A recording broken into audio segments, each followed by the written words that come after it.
थे आप सभी लोग का आपके अपने YouTube channel live study Allahabad पर।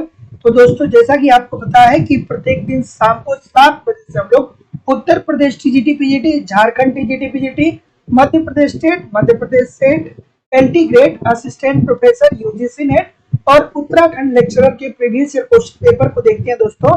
और साथ ही साथ इस सेशन में हम लोग ऐसे प्रश्नों का भी समावेश करते हैं जो प्रश्न परीक्षाओं के दृष्टिकोण से महत्वपूर्ण होते हैं। वही इकोनॉमिक्स की जो हमारी दूसरी क्लास होती है वो लाइव स्टडी इलाहाबाद के मोबाइल एप्लीकेशन पे होती है दोस्तों, जिसका लिंक डिस्क्रिप्शन बॉक्स में दिया गया है। लाइव स्टडी इलाहाबाद के मोबाइल एप्लीकेशन पे आपकी इकोनॉमिक्स की दूसरी क्लास होती है, जिसका लिंक डिस्क्रिप्शन बॉक्स में आपको दिया गया है। यहाँ पे दोस्तों आपको इकोनॉमिक्स के सारे कॉन्सेप्ट पढ़ाए जाते हैं, क्योंकि कॉन्सेप्ट पढ़ना दोस्तों बहुत ही जरूरी है। जब तक आपके कॉन्सेप्ट क्लियर नहीं है तब तक आपको ऑब्जेक्टिव क्वेश्चन को सॉल्व करने में बहुत सारी कठिनाइयों का सामना करना पड़ता है। तो दोस्तों, सिंपल, सटीक और साधारण भाषा में आपको इकोनॉमिक्स के सारे कॉन्सेप्ट पढ़ाए जा रहे हैं आपके सिलेबस के अनुसार। साथ ही साथ दोस्तों आपको यहाँ पे इकोनॉमिक्स के कंप्लीट नोट्स भी दिए जा रहे हैं। इकोनॉमिक्स के नोट्स के साथ एक समस्या होती है कि या तो इकोनॉमिक्स के नोट्स मिलते नहीं है या मिल भी जाते हैं तो इतने कॉम्प्लिकेटेड होते हैं कि समझ में नहीं आता है क्या पढ़ना है क्या छोड़ना है। तो सिंपल, सटीक, साधारण भाषा में दोस्तों आपको कंप्लीट इकोनॉमिक्स के नोट्स भी दिए जा रहे हैं। साथ ही साथ दोस्तों आपको यहाँ पे टेस्ट सीरीज दिया जा रहा है ताकि आप टेस्ट दीजिए, अपना इवेल्युएशन करिए कि आपकी तैयारी कैसी चल रही है और आपके एग्जाम में किस प्रकार के प्रश्न पूछे जाते हैं। दोस्तों, इसके साथ साथ आपको प्रीवियस ईयर के क्वेश्चन पेपर भी दिए जाते हैं ताकि आपको पता चल पाए कि आपके एग्जाम में किस प्रकार के प्रश्न पूछे गए हैं। और साथ ही साथ दोस्तों करेंट भी मेरे द्वारा आपको कवर कराया जा रहा है, मतलब सब कुछ मेरे द्वारा प्रोवाइड किया जा रहा है। बस आप ईमानदारी से इस प्रोसेस को फॉलो करते रहिए, यूट्यूब पे प्रैक्टिस करते रहिए, कहीं भी इधर उधर से कुछ भी आपको कलेक्ट करने की जरूरत नहीं है। ठीक है, तो जो हमारी क्लासेस चल रही है दोस्तों वो उत्तर प्रदेश टीजीटी पीजीटी के लिए क्लासेस उपलब्ध है, झारखंड टीजीटी पीजीटी के लिए क्लासेस उपलब्ध है और बिहार में जो शिक्षक भर्ती है दोस्तों उसके लिए भी नया बैच जल्द ही प्रारंभ होने वाला है। मध्य प्रदेश स्टेट, मध्य प्रदेश वर्ग 1 की जो मुख्य परीक्षा है उसकी भी क्लासेस अवेलेबल है, मध्य प्रदेश सेट की भी क्लास अवेलेबल है, LT grade, GIC lecturer, UGC NET और उत्तराखंड लेक्चर की अलग अलग क्लासेस उपलब्ध हैं। और सारे बैचेस में आपके सिलेबस के अनुसार सारी चीजें पढ़ाई जा रही हैं और वैलिडिटी आपको आपकी लाइफ टाइम होने वाली है। अगर जो आप एक बार एडमिशन लेते हैं तो आप हमारे साथ तब तक बने रहेंगे जब तक कि आपका सिलेक्शन नहीं हो जाता है। बात करें एडमिशन की तो दोस्तों मध्य प्रदेश स्टेट, मध्य प्रदेश में जो वर्ग 1 की मुख्य परीक्षा है उसकी भी क्लास अवेलेबल है। सुबह 10 बजे से क्लासेस हो रही है इसकी। साथ ही साथ दोस्तों असिस्टेंट प्रोफेसर और यूजीसी नेट की क्लास की फीस 2500 रुपए है। Uttar Pradesh TGT PGT, Jharkhand TGT PGT, Bihar शिक्षक भर्ती, उत्तराखंड लेक्चर, अन्य परीक्षाओं की फीस जो है वो केवल और केवल 2000 रुपए है। तो सिंपली दोस्तों गूगल पे, फोन पे या पेटीएम के माध्यम से आपको अपनी फीस इस नंबर पे पेमेंट करनी होगी और इसी नंबर पे आपको इसका स्क्रीनशॉट भी सेंड कर देना होगा। या कोई भी इंक्वायरी होगी तो इस नंबर पे आप कॉल कर सकते हैं या व्हाट्सएप मैसेज कर सकते हैं, सेम नंबर नीचे भी आ रहा है, या आप डिस्क्रिप्शन बॉक्स में जाइए, एप्लीकेशन का लिंक दिया गया है, एप्लीकेशन को डाउनलोड करके डायरेक्ट भी कोर्स को परचेज कर सकते हैं। अगर जो कोई भी इंक्वायरी है तो नीचे दिए गए नंबर पे कॉल या व्हाट्सएप मैसेज कर सकते हैं। ठीक है, गुड इवनिंग एवरीबॉडी। अब हम लोग मूव करेंगे अपने सेशन के प्रश्न की तरफ। ठीक है, बिल्कुल ठीक है, बिल्कुल ठीक है। सभी लोग एक बार वीडियो को लाइक और शेयर कर दीजिए। बिल्कुल ठीक है। तो पहला प्रश्न दोस्तों आप लोग के सामने ये रहा कि निम्नलिखित में से कौन सा एक विश्व व्यापार संगठन की अधिकारिता का हिस्सा नहीं है। मतलब इसमें से 4 ऑप्शन में से कौन सा एक है जो विश्व व्यापार संगठन के दायरे के अंतर्गत नहीं आता है। तो आपको पता होगा दोस्तों कि WTO अर्थात विश्व व्यापार संगठन जो है ये अस्तित्व में कब आया? ये आया दोस्तों 1955 में। ठीक है, क्या उत्तर आ रहा है सर? डी बोल रहे हैं बहुत सारे लोग। बिल्कुल ठीक है। कब इसकी स्थापना हुई थी? 1 जनवरी 1995 में इसकी स्थापना हुई थी विश्व व्यापार संगठन की। तो जैसा कि मैं देख पा रहा हूँ क्या बोल रहे हैं। तो देखिए दोस्तों, विश्व व्यापार संगठन जो है वो क्या करता है? वो ये करता है कि विश्व के सभी देशों के मध्य किस तरीके से व्यापार को सुगम बनाया जाए। और व्यापार को सुगम कैसे बनाया जा सकता है? क्या किया जा सकता है? व्यापार को सुगम कैसे बनाया जा सकता है कि प्रशुल्क में कमी की जाए, ठीक है, या क्या किया जाए, प्रशुल्क मुक्त व्यापार कराया जाए, मतलब आयात निर्यात पे टैक्स न लगाए जाए। तो कौन सा अधिकारिता का हिस्सा नहीं है पूछ रहा है। तो देखिए व्यापार संबंधी प्रशुल्क व गैर प्रशुल्क अवरोध बिल्कुल ठीक है, 100% ठीक है, ये तो इनकी अधिकारिता के अंतर्गत आता है, बिल्कुल ठीक है। व्यापार संबंधी बौद्धिक संपदा अधिकार बिल्कुल ठीक है, जिसमें पेटेंट होता है वो सारी चीजें इसमें आती हैं। साथ ही साथ कृषि संबंधी समझौते भी आते हैं, जिसमें आप लोग ग्रीन बॉक्स को पढ़ते हैं, लेकिन क्षेत्रीय व्यापार समझौते ये नहीं कराता है। तो WTO का जो संबंध है वो क्षेत्रीय व्यापार संबंधों से नहीं है, मतलब एक क्षेत्र से दूसरे क्षेत्र में किस तरीके से सुगम व्यापार कराया जाए, इसके लिए WTO कोई हस्तक्षेप नहीं करता है। एक राष्ट्र दूसरे राष्ट्र से, यहाँ पे राष्ट्र की बात होती है, एक राष्ट्र दूसरे राष्ट्र से क्या किया करे, अच्छे से व्यापार करे, इसके लिए विश्व व्यापार संगठन कार्य करता है, ना कि एक क्षेत्र दूसरे देश से व्यापार करे इसके लिए वो कार्य करता है। तो जितने लोग भी ऑप्शन नंबर डी बोल रहे हैं सर, सभी लोग का उत्तर यहाँ पे एब्सोल्युटली 100% ठीक होने वाला है। अगला प्रश्न कि निम्नलिखित से कौन सा एक देश को मिलने वाली विदेशी सहायता का संघटक नहीं है। अच्छा सा प्रश्न है। आज का जो सेशन है थोड़ा सा आप कंसंट्रेट होकर क्लास को करिएगा, तभी जाकर के क्या होगा कि बेहतर ढंग से आप क्वेश्चंस को सॉल्व कर पाएंगे, ठीक है। क्या उत्तर आ रहा है भाई, ऑप्शन नंबर बिल्कुल ठीक है। तो क्या उत्तर आ रहा है भाई, देखिए ये क्या पूछ रहा है कि निम्नलिखित में से कौन एक देश को मिलने वाली विदेशी सहायता, इसमें से कौन सा ऐसा है जो विदेशी सहायता नहीं है, बताइए कमेंट करके। बहुत अच्छा सा प्रश्न है, विदेशी सहायता इसमें से कौन सा नहीं है। तो देखिए सर, यहाँ पे आप देखेंगे कि द्विपक्षीय अनुदान जो होता है ये विदेशी सहायता का अंग होता है, बहुपक्षीय अनुदान भी होता है, अंतरराष्ट्रीय वित्तीय संस्थाओं से ऋण भी लिया जाता है, तो ये भी क्या है, विदेशी सहायता प्राप्त करने का एक स्रोत है। लेकिन जो वाणिज्य उधार है ना दोस्तों, ये उधार जो होता है ये सहायता नहीं होता है, ये क्या होता है, ये ऋण होता है। ये क्या होता है, ऋण होता है। तो जितने लोग भी ऑप्शन नंबर डी बोल रहे हैं सभी लोग का उत्तर यहाँ पे बिल्कुल ठीक है। तो ध्यान में रखना है कि निम्नलिखित में से कौन सा एक देश को मिलने वाली विदेशी सहायता का संघटक नहीं है। तो विदेशी सहायता का संगठन जो होगा वो नहीं होगा, वो होगा वाणिज्यिक उधार, क्योंकि वाणिज्यिक उधार जो होता है वो एक प्रकार का क्या होता है, ऋण होता है। जितने लोग भी डी बोल रहे हैं सभी लोग का उत्तर यहाँ पे बिल्कुल ठीक है। सभी लोगों से निवेदन है कि आप वीडियो को एक बार लाइक कर दीजिए और शेयर कर दीजिए। इतने सारे लोग क्लास देख रहे हैं फिर भी लाइक और शेयर की संख्या बहुत कम है, तो निवेदन है सभी लोगों से कि क्लास को एक बार लाइक और शेयर जरूर कर दिया करिए। अगला प्रश्न बहुत ही खूबसूरत सा प्रश्न है कि ये बता दीजिए कि योजना निर्देशों में विभिन्न क्षेत्रों में सुगमता परीक्षण हेतु सामान्यतः किस प्रकार के मॉडल का प्रयोग किया जाता है। बहुत ही अच्छा सा प्रश्न है, कई बार पूछा गया है, लेकिन यहाँ पे थोड़ी सी भाषा हो सकती है कि इसकी भाषा जो है आपको थोड़ी सी कॉम्प्लिकेटेड दिखे, ठीक है, बस भाषा इसकी थोड़ी कॉम्प्लिकेटेड आपको दिख सकती है।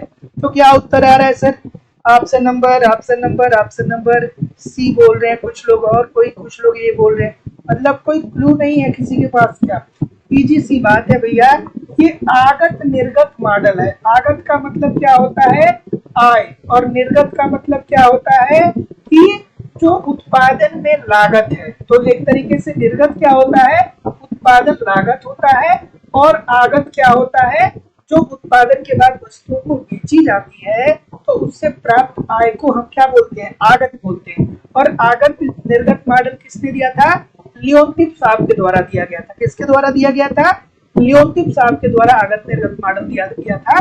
तो योजना निर्देशन में विभिन्न क्षेत्रों में सुसंगतता परीक्षण हेतु, तो अलग अलग क्षेत्रों में सुसंगतता परीक्षण जो है वो आगत निर्गत मॉडल के माध्यम से देखा गया था कि अलग अलग क्षेत्रों में क्या कर रहे हैं कि कैसे हम निवेश कर रहे हैं, तो वहां से हमको आय कैसा मिल रहा है। तो जितने लोग भी बी बोल रहे हैं सभी लोग का उत्तर यहाँ पे एब्सोल्युटली 100% सी हो जाएगा, ऑप्शन नंबर बी हो जाएगा, ठीक है। अगला प्रश्न,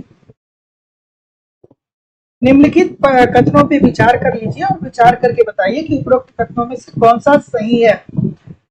चलिए बिल्कुल ठीक है। क्या उत्तर आ रहा है भाई? सभी लोग लाइक जरूर कर दीजिए। इतने सारे लोग क्लास देख रहे हैं फिर भी लाइक और शेयर की संख्या बहुत कम है। चलिए क्या उत्तर आ रहा है सर? बिल्कुल ठीक है, बिल्कुल ठीक है, बिल्कुल ठीक है। क्या उत्तर आ रहा है भाई?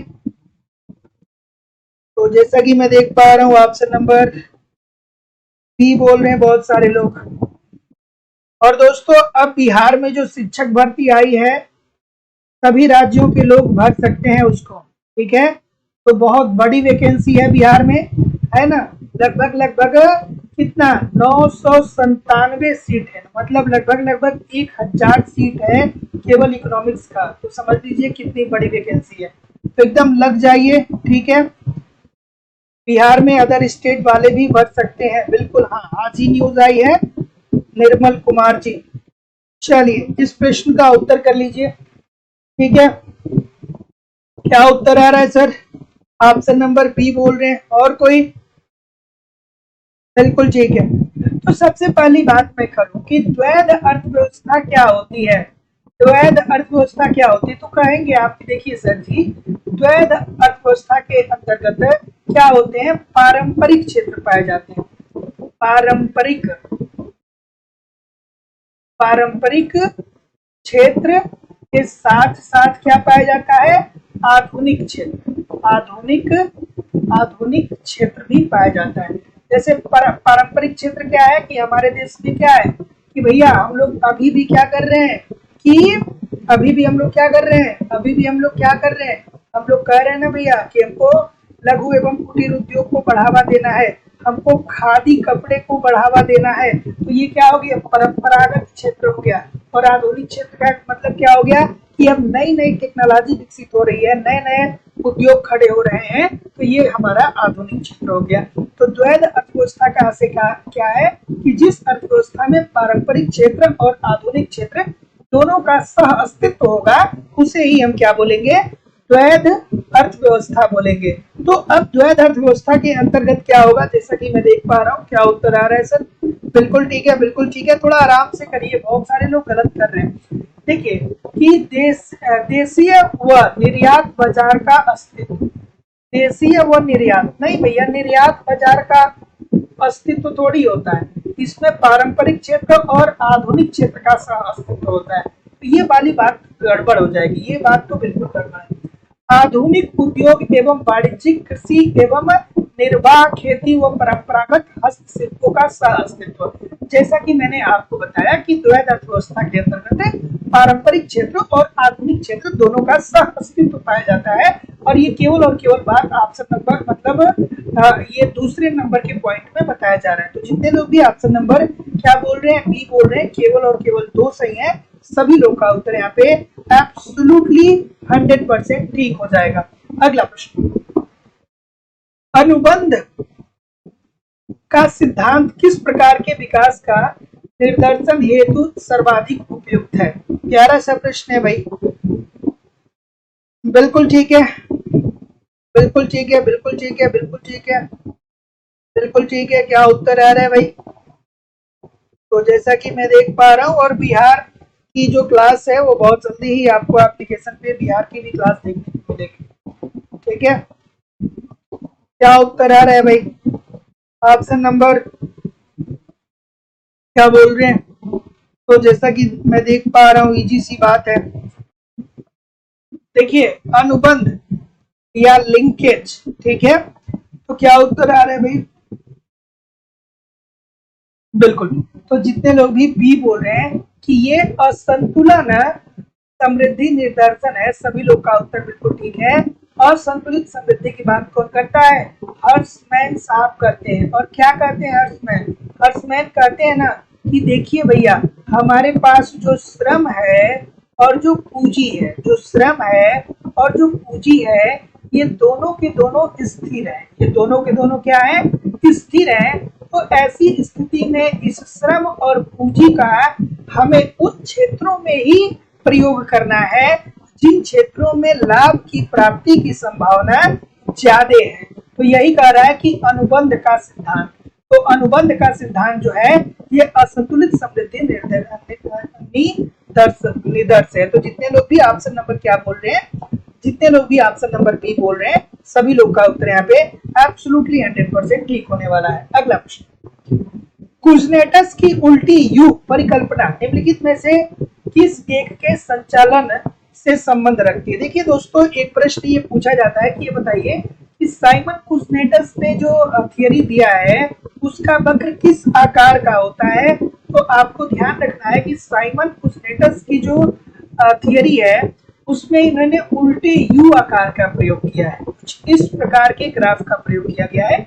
इस सेपरेटली प्रश्न पूछ लिया जाता है कि उल्टे यू आकार का ग्राफ किस अर्थशास्त्री के द्वारा प्रस्तुत किया गया है। तो साइमन कुजनेटस साहब के द्वारा प्रदर्शित किया गया है। ठीक है, बिल्कुल ठीक है, बिल्कुल ठीक है,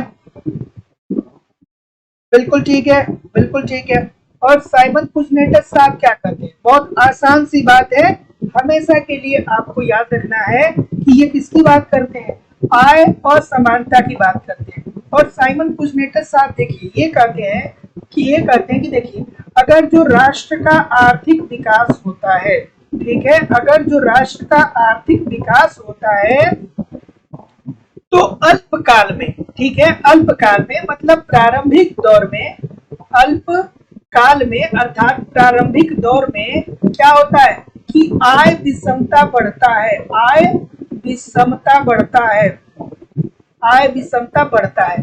अर्थात जो अमीर लोग होते हैं वो ज्यादा अमीर हो जाते हैं और जो गरीब लोग होते हैं वो ज्यादा गरीब हो जाते हैं। लेकिन दीर्घकाल में क्या होता है, दीर्घकाल में क्या होता है कि इस आर्थिक विकास का प्रभाव गरीबों के ऊपर भी पड़ता है और इनकी भी प्रति व्यक्ति आय में क्या होती है, वृद्धि होती है। लेकिन दीर्घकाल में जो गरीब होते हैं ना वो भी लाभान्वित होते हैं। इट मीन्स कि अगर जो राष्ट्र आर्थिक विकास कर रहा है तो प्रारंभिक दौर में जो अमीर वर्ग होगा वो बहुत ज्यादा लाभान्वित होगा। लेकिन धीरे धीरे दीर्घकाल की अगर जो बात की जाए तो जो देश का गरीब व्यक्ति होगा उसे भी आर्थिक विकास का लाभ मिलने लगेगा। तो ये किसकी बात करते हैं सर, ये बात करते हैं आय और समानता की बात करते हैं। तो जितने लोग भी सी बोल रहे हैं सभी लोग का उत्तर यहाँ पे बिल्कुल ठीक हो जाएगा। अगला प्रश्न, निम्नलिखित में से कौन सा एक व्यापार व विकास के संदर्भ में ज्यादातर वर्णित असंतुलन का संघटक है। देखिए ध्यान से पढ़िएगा इस प्रश्न को, बिल्कुल ठीक है। अरे भाई सभी लोग फॉर्म भर सकते हैं और सबको सिलेक्शन मिल सकता है, ठीक है, इस बात को लेकर के बहुत परेशान ना होइए, है ना, सभी लोग फॉर्म भर सकते हैं। चलिए क्या उत्तर होगा भाई, ऑप्शन नंबर, चलिए क्या उत्तर होगा, सी बोल रहे हैं। आय अंतराल की बात किस अर्थशास्त्री के द्वारा किया गया भैया।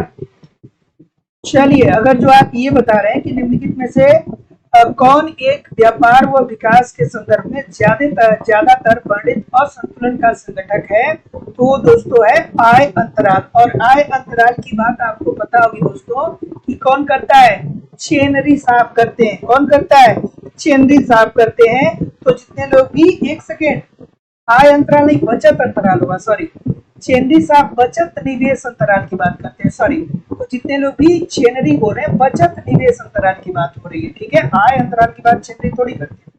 तो देखिए निम्नलिखित में से कौन एक व्यापार व विकास के संदर्भ में ज्यादातर वर्णित असंतुलन का संघटक है। तो बचत निवेश अंतराल जो कौन देता है, चेनरी साहब देते हैं। उसमें उन्होंने क्या कहा कि अगर जो विनियोग की मात्रा, अगर जो विनियोग ज्यादा है और बचत कम है, उन्होंने क्या कहा कि अगर जो विनियोग ज्यादा है और बचत कम है तो इस अंतराल को पूरा करने के लिए, ठीक है, इस अंतराल को पूरा करने के लिए विदेशी बचत या विदेशी पूंजी की आवश्यकता हमें पड़ेगी। तो जितने लोग भी ऑप्शन नंबर बी बोल रहे हैं ठीक बोल रहे हैं। अगला प्रश्न, चलिए इस प्रश्न का उत्तर करिए। कि जनांकीय संक्रमण सिद्धांत किस प्रकार के जनसंख्या वृद्धि आय वक्र के से सुसंगत है। जनांकीय संक्रमण सिद्धांत किसने दिया था दोस्तों? किसने दिया था? थॉमसन साहब ने दिया था ना। थॉमसन साहब ने सर्वप्रथम दिया था जनांकीय संक्रमण सिद्धांत। चलिए, बिल्कुल ठीक है। क्या उत्तर आ रहा है भाई? बिल्कुल ठीक है, थोड़ा आराम से करिए। बिल्कुल ठीक है, बिल्कुल ठीक है, बिल्कुल ठीक है, बिल्कुल ठीक है, बिल्कुल ठीक है। और जनांकीय संक्रमण सिद्धांत हमें क्या बताता है? वो बताता है ना भैया, थोड़ा आराम से करिए इस प्रश्न का उत्तर, बहुत सारे लोग गलत कर रहे हैं। बिल्कुल ठीक है। तो जनांकीय संक्रमण सिद्धांत जो है वो सर्वप्रथम थॉमसन ने दिया था और इन्होंने बताया था कि देखिए, दीर्घ काल में जनसंख्या का आकार किस प्रकार से परिवर्तित होगा। तो जनांकीय संक्रमण सिद्धांत थॉमसन साहब ने दिया था सर्वप्रथम और बताया था कि दीर्घ काल में जनसंख्या का आकार किस प्रकार से क्या होगा? परिवर्तित होगा। तो जितने लोग भी ऑप्शन नंबर क्या बोल रहे हैं, उल्टे यू आकार या चपटे पूंछ वाला वक्र होता है, सभी लोग का उत्तर यहाँ पे एब्सोल्युटली ठीक है। फिर आपको यही 3 कंडीशन पढ़ लेनी होती है कि जनांकीय थियरी जब हम पढ़ते हैं तो वहां पे देखते हैं ना कि हम लोग क्या पढ़ते हैं, पर प्रथम थियरी देखते हैं जब जन्म दर भी ज्यादा होता है मृत्यु दर भी ज्यादा होता है। दूसरी कंडीशन क्या होती है? जब जन्म दर ज्यादा होता है मृत्यु दर में कमी आ जाती है। तीसरी कंडीशन क्या होता है कि जब जन्म दर में भी कमी आ जाती है और मृत्यु दर में भी कमी आ जाती है। ठीक है, तो वो सारी चीजें भी आपको याद आनी चाहिए। अगला प्रश्न आपके सामने ये रहा, चलिए, कि दक्ष मजदूरी निदर्श का प्रमुख मूलाधार धारणा क्या है? दक्ष मजदूरी क्या होता है भैया? ये बेसिकली आपसे पूछना चाहता है कि दक्ष मजदूरी क्या होता है। बिल्कुल ठीक है, बिल्कुल ठीक है। दक्ष मजदूरी निदर्श की प्रमुख मूलाधार धारणा क्या है? ठीक है, बिल्कुल ठीक है, बिल्कुल ठीक है, बिल्कुल ठीक है। तो जैसा कि मैं देख पा रहा हूं, आप क्या बोल रहे हैं सर? जितने लोग भी बी बोल रहे हैं सभी लोग का उत्तर यहाँ पे बिल्कुल ठीक है कि जो श्रमिक की उत्पादकता होती है ना, ये श्रमिकों की संख्या से क्या होती है? स्वतंत्र होती है। मतलब क्या होता है कि यहाँ पे एक श्रमिक के द्वारा ही उत्पादन का स्तर क्या हो सकता है? बहुत ज्यादा हो सकता है, या कुछ श्रमिकों के द्वारा ही उत्पादन का स्तर बहुत ज्यादा हो सकता है। तो जितने लोग भी ऑप्शन नंबर क्या बोल रहे हैं, बी बोल रहे हैं, सभी लोग का उत्तर यहाँ पे एब्सोल्युटली ठीक है। अगला प्रश्न कि पथ निर्भरता किस प्रकार परिभाषित की जाती है? देखिए दोस्तों, बहुत सारे प्रश्न ऐसे हैं आज के सेशन में जिसे हो सकता है कि आज आप पहली बार देख रहे हैं, आज से पहले कभी नहीं देखे हैं, लेकिन ये सारे प्रश्न इकोनॉमिक्स के ही है और कहीं ना कहीं ये प्रश्न पूछे गए हैं। तो कहीं ना कहीं ये प्रश्न पूछे गए हैं, तो आपके एग्जाम में भी हो सकता है कि भविष्य में ये प्रश्न पूछ लिए जाए। तो इस वजह से सारे प्रश्नों को तल्लीनता से देखिए। अगर जो प्रश्न नहीं आ रहे तो परेशान होने की जरूरत नहीं है ना? बस देखते रहिए, सारे प्रश्न आते रहेंगे। और सभी लोगों से निवेदन है कि इतने सारे लोग क्लास देख रहे हैं, फिर भी लाइक और शेयर की संख्या इतनी कम क्यों है भैया? सभी लोगों से निवेदन है कि वीडियो को लाइक और शेयर जरूर कर दिया करिए। ठीक है, क्या उत्तर आ रहा है भाई? क्या उत्तर आ रहा है? क्या उत्तर आ रहा है? क्या उत्तर आ रहा है? तो जैसा कि मैं देख पा रहा हूं सभी लोग सी बोल रहे हैं। तो देखिए, पथ निर्भरता किस प्रकार परिभाषित किया जा सकता है? तो पथ निर्भरता का मतलब ये होता है ऐसी शर्त जिसमें व्यक्ति अथवा अर्थव्यवस्था की भूतकाल की दशा भविष्य की स्थिति को क्या करती है? प्रभावित करती है। तो जितने लोग भी ऑप्शन नंबर क्या बोल रहे हैं, सी बोल रहे हैं, सभी लोग का उत्तर ठीक है कि पथ निर्भरता किस प्रकार परिभाषित की जाती है। तो पथ निर्भरता से आशय है कि एक ऐसी शर्त जिसमें व्यक्ति अथवा अर्थव्यवस्था की भूतकाल की दशा जो है वो भविष्य की स्थिति को क्या करती है? प्रभावित करती है। तो option number C this is the right answer हो जाएगा। अगला प्रश्न, सहसंबंध गुणांक। मध्य प्रदेश वर्ग 1 की जो मुख्य परीक्षा की लोग तैयारी कर रहे हैं, आज ही मैंने आपको सहसंबंध गुणांक के बारे में सुबह 10 बजे से क्लास करवाया था। तो जो लोग आज सुबह क्लास ज्वाइन किए थे उनसे ये प्रश्न गलत नहीं होना चाहिए। ठीक है, उनसे ये प्रश्न गलत नहीं होना चाहिए। सहसंबंध गुणांक के बारे में ये प्रश्न है ना? आज सुबह ही मैंने आपको एप्लीकेशन पे ये कॉन्सेप्ट पढ़ाया था। चलिए क्या उत्तर होगा भैया? सहसंबंध क्या होता है? सहसंबंध क्या होता है भैया? कि सहसंबंध के अंतर्गत देखिए, आसान भाषा में मैं बिल्कुल बता रहा हूं ताकि आप समझ सकते हैं। सहसंबंध के अंतर्गत दो चर दिए होते हैं। इन दो चरों के मूल्यों में अगर जो वृद्धि या कमी होती है तो दूसरे चर के मूल्यों में भी कमी या वृद्धि देखने को आवश्यक रूप से मिलेगी। जैसे कि हम ये कहें कि अगर जो कीमत में क्या होगा, कीमतों में वृद्धि देखने को मिलेगा तो ऐसी स्थिति में मांग में क्या आ जाएगी? कमी आ जाएगी। ठीक है, अर्थात एक कोई चर एक्स अर्थात जो कीमत है, अगर जो कीमत में परिवर्तन हो रहा है तो मांग में भी परिवर्तन हो रहा है। ठीक है, फिर अब इसमें हम लोगों ने देखा था कि धनात्मक सहसंबंध का मतलब क्या होता है? तो धनात्मक सहसंबंध का मतलब ये होता है कि जो एक ही दिशा में होता है। जैसे हम आपसे ये कहें कि अगर जो वस्तुओं की मांग में वृद्धि होगी, ठीक है, अगर जो मांग में वृद्धि होगी तो वस्तु की कीमतों में भी वृद्धि हो जाएगी। ठीक है, वस्तु की मांग में वृद्धि होगी तो वस्तु की कीमतों में भी वृद्धि हो जाएगी। तो ये क्या इंडिकेट करता है? ये धनात्मक सहसंबंध को बताता है। फिर क्या होता है? ऋणात्मक सहसंबंध होता है। ऋणात्मक सहसंबंध में क्या होता है कि इसके अंतर्गत विपरीत संबंध देखने को मिलता है। अर्थात अगर जो वस्तुओं की कीमतों में वृद्धि हो रही है तो वस्तु की मांग में क्या आएगी? कमी आ जाएगी। तो ये ऋणात्मक सहसंबंध को इंडिकेट करता है। ठीक है, फिर हमने बताया था दोस्तों कि रेखीय सहसंबंध क्या होता है। चूंकि पूरा कॉन्सेप्ट जानना जरूरी है, इसीलिए मैं बोलता हूँ कॉन्सेप्ट पढ़िए। कॉन्सेप्ट नहीं पढ़ेंगे तो बहुत सारी चीजें नहीं समझ पाएंगे। फिर हमने आपको बताया था कि रेखीय सहसंबंध क्या होता है। तो रेखीय सहसंबंध के अंतर्गत जो होते हैं वो दोनों चर समान रूप से बढ़ते हैं। जैसे अगर जो किसी कंपनी में 10% कर्मचारियों को बढ़ाया जाएगा तो उत्पादन में भी कितने की वृद्धि होगी? 10% की ही वृद्धि होगी। और एक होता है दोस्तों वक्र रेखीय सहसंबंध। वक्र रेखीय सहसंबंध, तो वक्र रेखीय सहसंबंध में क्या होता है कि जब एक चर में वृद्धि की जाएगी तो उस अनुपात में क्या होगा? दूसरा चर नहीं बढ़ेगा। जैसे एक कंपनी में अगर जो 10% हमने क्या किया कि कर्मचारियों की वृद्धि की, तो ऐसा हो सकता है कि उत्पादन का स्तर 20% हो जाए। तो अब अगर जो सारा कॉन्सेप्ट सहसंबंध का पढ़े होंगे तो आप जानते होंगे, नहीं पढ़े होंगे तो ये प्रश्न आपको समझ में नहीं आएगा। तो मध्य प्रदेश वर्ग 1 की मुख्य परीक्षा की आज ही मैंने क्लास लिया था और उसी में सहसंबंध के बारे में मैंने आपको बताया था। ठीक है, तो देखिए इजी सी बात है, अगर जो नहीं जानते हैं तो जान लीजिए। सहसंबंध क्या होता है कि देखिए दो चर इसके अंतर्गत दिया गया होता है।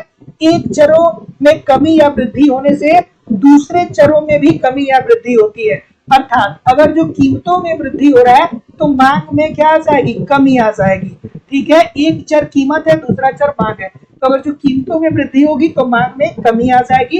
एक होता है दोस्तों धनात्मक सहसंबंध। तो धनात्मक सहसंबंध का मतलब क्या होता है कि दोनों चरों में समान दिशा में परिवर्तन हो। अर्थात अगर जो वस्तुओं की मांग में वृद्धि होगी तो जाहिर सी बात है कि मांग में वृद्धि होने से कीमतों में भी वृद्धि हो जाती है, तो इसे धनात्मक सहसंबंध बोलते हैं।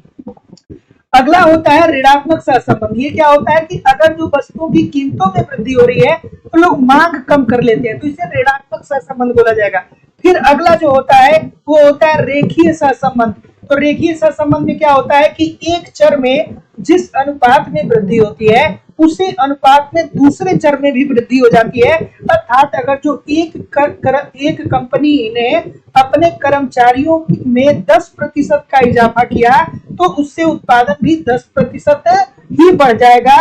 और अगला जो होता है दोस्तों वक्र रेखीय सहसंबंध। तो इसमें क्या होता है कि अगर जो एक चर में वृद्धि हो रही है तो दूसरे चर में क्या होता है? उससे ज्यादा अनुपात में वृद्धि या उससे कम अनुपात में वृद्धि हो सकता है, तो उसे वक्र रेखीय सहसंबंध बोलते हैं। जैसे अगर जो 10% कर्मचारियों की संख्या बढ़ाई गई तो उत्पादन का स्तर 20% बढ़ जाए। तो इतनी चीजें दोस्तों आपको समझ में आ जानी चाहिए। तो जितने लोग भी ऑप्शन नंबर सी बोल रहे हैं कि मूल बिंदु पर पैमाने के बदलने को से प्रभावित नहीं होता है। जब मूल बिंदु पे होता है तो पैमाना बदलने से प्रभावित नहीं होता है। एब्सोल्युटली 100% ठीक है। इसका मान माइनस अल्फा प्लस तथा प्लस बीटा से होता है। नहीं भैया, इसका कोई मतलब ही नहीं होता है।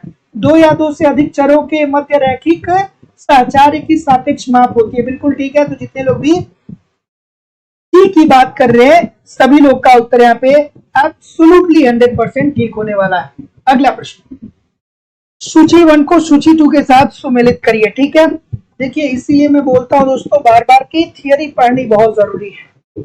और अभी तक जितने भी क्वेश्चन हुए थे वो बहुत कठिन प्रश्न थे। अभी तक हमने जितने भी 20-25 प्रश्न देखे होंगे वो बहुत कठिन प्रश्न थे। ठीक है, तो परेशान ना होइएगा, कठिन प्रश्न भी हमको करने जरूरी है और आसान प्रश्न भी करने जरूरी है। तो जो लोग भी लेट से क्लास देख रहे हैं वो थोड़ा सा जब क्लासेस सेव हो जाएंगी यूट्यूब पे तो दोबारा क्लास देख लीजिएगा। क्या उत्तर आ रहा है सर? बिल्कुल ठीक है, बिल्कुल ठीक है, बिल्कुल ठीक है। तो जैसा कि मैं देख पा रहा हूँ क्या उत्तर आ रहा है? ऑप्शन नंबर बिल्कुल ठीक है, बिल्कुल ठीक है, बिल्कुल ठीक है। थोड़ा आराम से करिए, बहुत सारे लोग गलत बोल रहे हैं। क्या उत्तर आ रहा है भैया? सूची 1 को सूची 2 के साथ सुमेलित करना है। तो संघर्ष जनित बेरोजगारी की अगर दोस्तों हम लोग बात करें तो ये किससे संबंधित है? ये कार्य की अनुपलब्धता से संबंधित होती है। मतलब यहाँ पे क्या होता है, संघर्ष जनित बेरोजगारी में कार्य मिलता ही नहीं है। ठीक है, संरचनात्मक बेरोजगारी में क्या होता है दोस्तों, इसमें उत्पादन, एक सेकेंड, संरचनात्मक बेरोजगारी में क्या होता है कि उत्पादन के लिए लुप्त प्रौद्योगिकी का प्रयोग होता है। अर्थात संरचनात्मक बेरोजगारी में क्या होता है कि भैया जो व्यक्ति जिस कार्य के लिए दक्ष है, नहीं, संरचनात्मक बेरोजगारी में क्या होता है कि हमारी जो देश की संरचना होती है वो संरचना, जो हमारे देश की संरचना होती है वो ठीक नहीं होती है। शिक्षा, स्वास्थ्य, परिवहन, बिजली, ये सारी चीजें बेहतर नहीं होती है। और इस कारण से जो व्यक्ति जिस कार्य करने के काबिल है उसके योग्यता के अनुसार पे अगर योग्यता के अनुसार उसे कार्य नहीं मिलता है तो इस प्रकार से उत्पन्न बेरोजगारी को संरचनात्मक बेरोजगारी कहते हैं। और भारत में सबसे ज्यादा बेरोजगारी जो पाई जाती है वो संरचनात्मक बेरोजगारी की ही पाई जाती है। ठीक है, फिर हम देखते हैं मौसमी बेरोजगारी। बिल्कुल ठीक है, तो भूमि पर जनसंख्या का दबाव होता है। जैसे कि आप देखते हैं कि भारत के बहुत सारे क्षेत्र ऐसे हैं जहाँ पे 12 महीने में 3 महीने ही खेती की जा सकती है।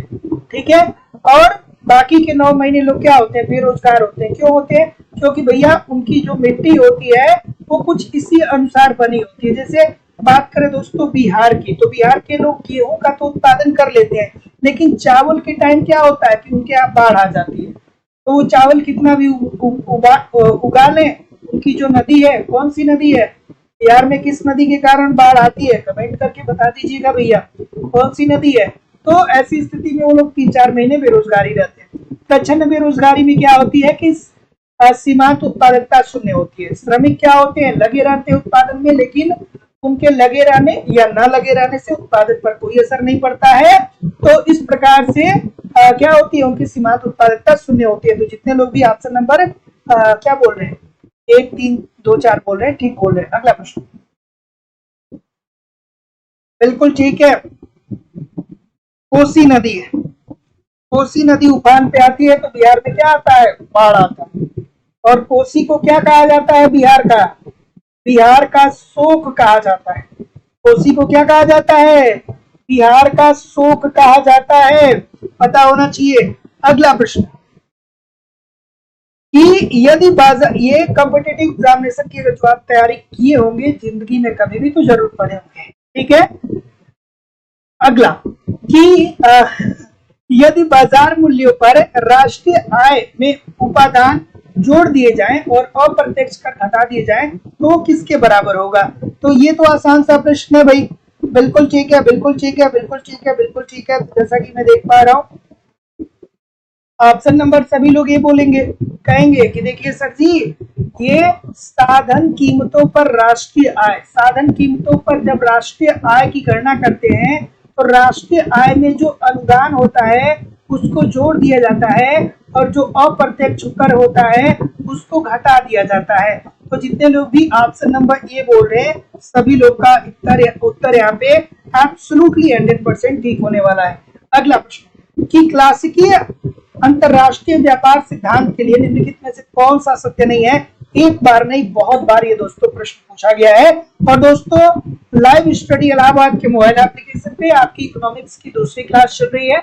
यहाँ पे आपको इकोनॉमिक्स के सारे कॉन्सेप्ट सिंपल, सटीक और साधारण भाषा में बताए जा रहे हैं। दोस्तों, मैं जिम्मेदारी और विश्वास से कह रहा हूँ कि अगर जो ईमानदारी से सारे कॉन्सेप्ट को वहां पे पढ़ते रहेंगे, साथ ही साथ दोस्तों आपको कंप्लीट इकोनॉमिक्स के नोट्स भी वहां पे दिए जा रहे हैं। नोट्स को लगातार पढ़ते रहिए ताकि आगे आप बढ़ते रहिए और पीछे का आप रिवीजन करते रहिए।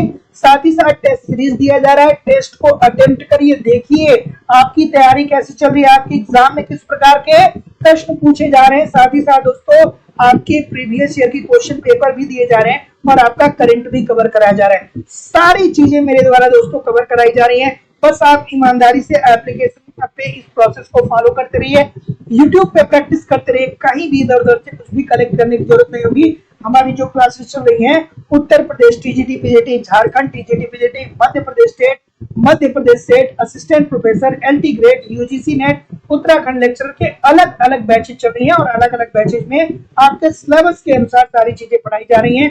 एडमिशन फीस लाइफ टाइम की वैलिडिटी के साथ केवल और केवल 2000 रुपए इस नंबर पे गूगल पे, फोन पे या पेटीएम के माध्यम से आपको फीस पेमेंट करना होगा और उसका स्क्रीनशॉट आपको इसी व्हाट्सएप नंबर पे सेंड करना होगा। कोई भी इंक्वायरी होगी तो इस नंबर पे कॉल या व्हाट्सएप मैसेज कर सकते हैं या एप्लीकेशन को डाउनलोड कर लीजिए और डायरेक्ट कोर्स को वहां से परचेज कर सकते हैं। तो जैसा कि मैं देख पा रहा हूँ कि आप क्या बोल रहे हैं कि बी बोल रहे हैं ना कि उत्पादन परिवर्तनशील लागतों के अंतर्गत होता है।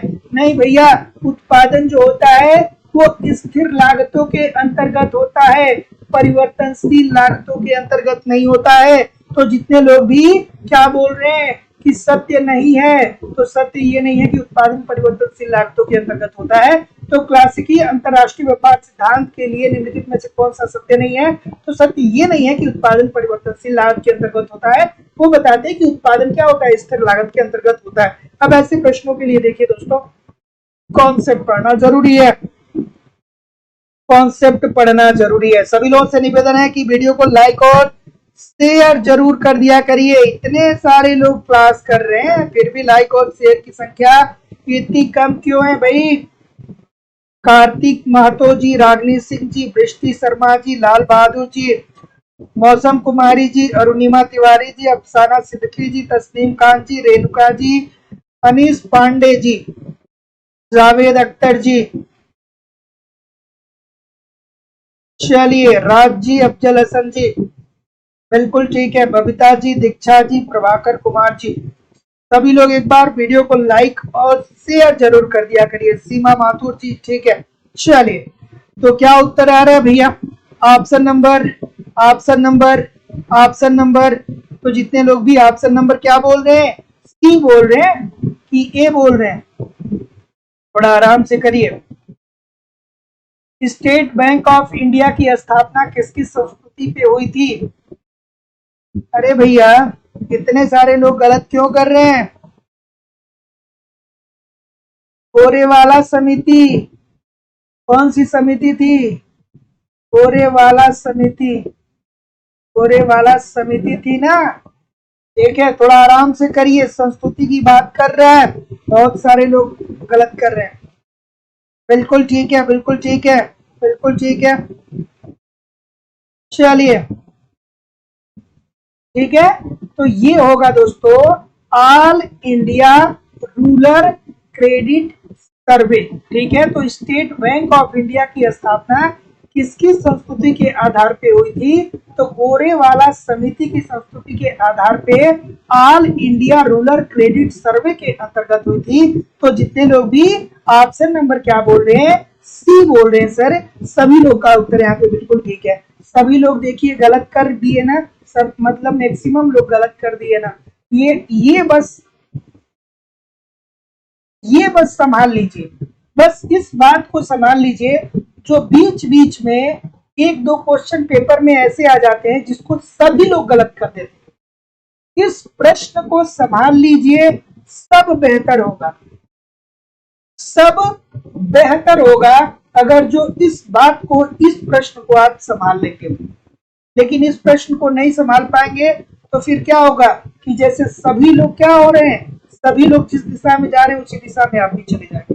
तो जितने लोग भी सी बोल रहे हैं सभी लोग का उत्तर यहाँ पे एब्सोल्युटली 100% ठीक हो जाएगा। अगले प्रश्न की तरफ मूव करेंगे कि मुद्रा की कौन सी परिभाषा भारतीय रिजर्व बैंक के अनुसार M3 विस्तृत को बताती है। चलिए भैया, चलिए क्या उत्तर हो जाएगा। विस्तृत मुद्रा कई बार बताया, M0 को आरक्षित मुद्रा बोलते हैं, M1 को संकीर्ण मुद्रा बोलते हैं या नैरो मनी बोलते हैं, ठीक है। M3 को क्या बोलते हैं भैया, विस्तृत मुद्रा बोलते हैं। M2 को क्या बोलते हैं।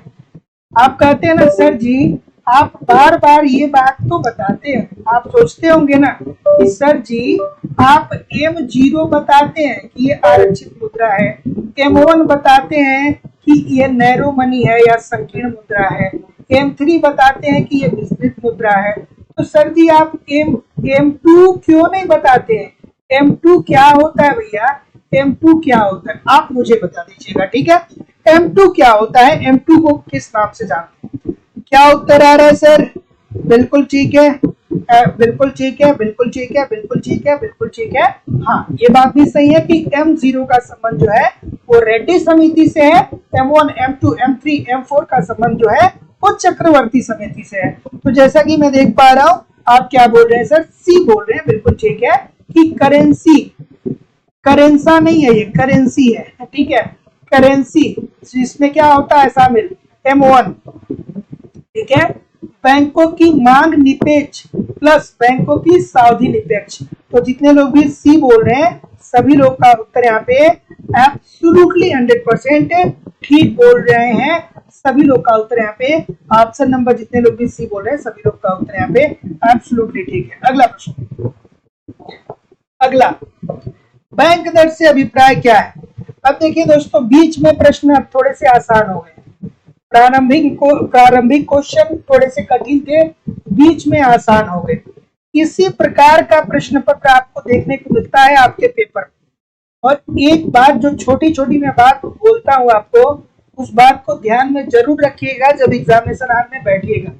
जब आपका पेपर बनाया जाता है और उस पेपर में 100 क्वेश्चन या 125 क्वेश्चन या 150 क्वेश्चन बनाए जाते हैं, तो जो क्वेश्चन पेपर सेट करता है ना वो स्टार्टिंग के 10 क्वेश्चन को कठिन कर सकता है, ये पॉसिबिलिटी है। स्टार्टिंग के 10 क्वेश्चन को कठिन कर देगा और स्टार्टिंग के 10 क्वेश्चन को कठिन करके चेक करना चाहेगा कि आप कितने धैर्यवान हैं, ठीक है। बहुत सारे लोग होंगे, 50% से ज्यादा लोग होंगे कि जो स्टार्टिंग के 10 प्रश्न को कठिन देख करके वही एग्जामिनेशन हॉल में ही कह देंगे कि हमारा सिलेक्शन नहीं होगा। तो ये जो 10 क्वेश्चन इकोनॉमिक्स का चाहे किसी भी सब्जेक्ट का, अगर जो स्टार्टिंग का 10 क्वेश्चन कठिन दिया है तो आप घबराइएगा नहीं। पेपर हमेशा संतुलित बनाया जाता है, खास करके अगर जो शिक्षक एग्जाम की बात करें तो। बाकी के जब 10 क्वेश्चन के बाद आप पढ़ेंगे तो आगे जैसे जैसे जाएंगे आपको आसान प्रश्न मिलने लगेंगे, मॉडरेट लेवल के प्रश्न मिलने लगेंगे। तो ये 10 प्रश्न इंटेंशनली क्या बनाया जाता है कि जो पेपर सेट करता है उसके द्वारा बनाया जाता है कि वो आपके धैर्य को और आपके कंसंट्रेशन को चेक करे। और वो कहता है कि भैया अगर जो ये 10 क्वेश्चन तक धैर्य नहीं बना पाएंगे तो ये टीचर बनने के काबिल थोड़ी है। और सही बात भी है, 10 क्वेश्चन का कंसंट्रेट, अगर जो 10 क्वेश्चन पे ही हार मान जाएंगे तो फिर आप टीचर बनने के काबिल थोड़ी है। तो इस बात को आप जरूर ध्यान में रखिएगा। तो जितने लोग भी ऑप्शन नंबर क्या बोल रहे हैं, जितने लोग भी ऑप्शन नंबर क्या बोल रहे हैं, डी बोल रहे हैं, ठीक बोल रहे हैं कि देखिए बैंक दर से अभिप्राय क्या होता है कि केंद्रीय बैंक द्वारा अन्य बैंकों को दिए गए ऋण पर लिए जाने वाले ब्याज की दर। तो देखिए दोस्तों ये हमारा आरबीआई हो गया, ठीक है, ये हमारा व्यापारिक बैंक हो गया, ठीक है, ये हमारा व्यापारिक बैंक हो गया और ये हम लोग हो गए जनता। तो जब आरबीआई ऋण देगा किसको, व्यापारिक बैंक पे, व्यापारिक बैंक को, तो जो दर लगाएगा उसे क्या बोलेंगे, बैंक दर बोलेंगे। और जब हम लोग व्यापारिक बैंकों से ऋण लेंगे तो इसे क्या बोलेंगे, ब्याज दर बोलेंगे। तो हम लोग ब्याज दर की बात करते हैं, ये लोग बात करेंगे तो बैंक दर की बात करेंगे। तो जितने लोग भी ऑप्शन नंबर डी बोल रहे हैं ठीक बोल रहे हैं। अगला प्रश्न, चलिए ठीक है, इस प्रश्न का उत्तर करिए। बिल्कुल ठीक है। क्या उत्तर आ रहा है भैया? चलिए, ऑप्शन नंबर, चलिए,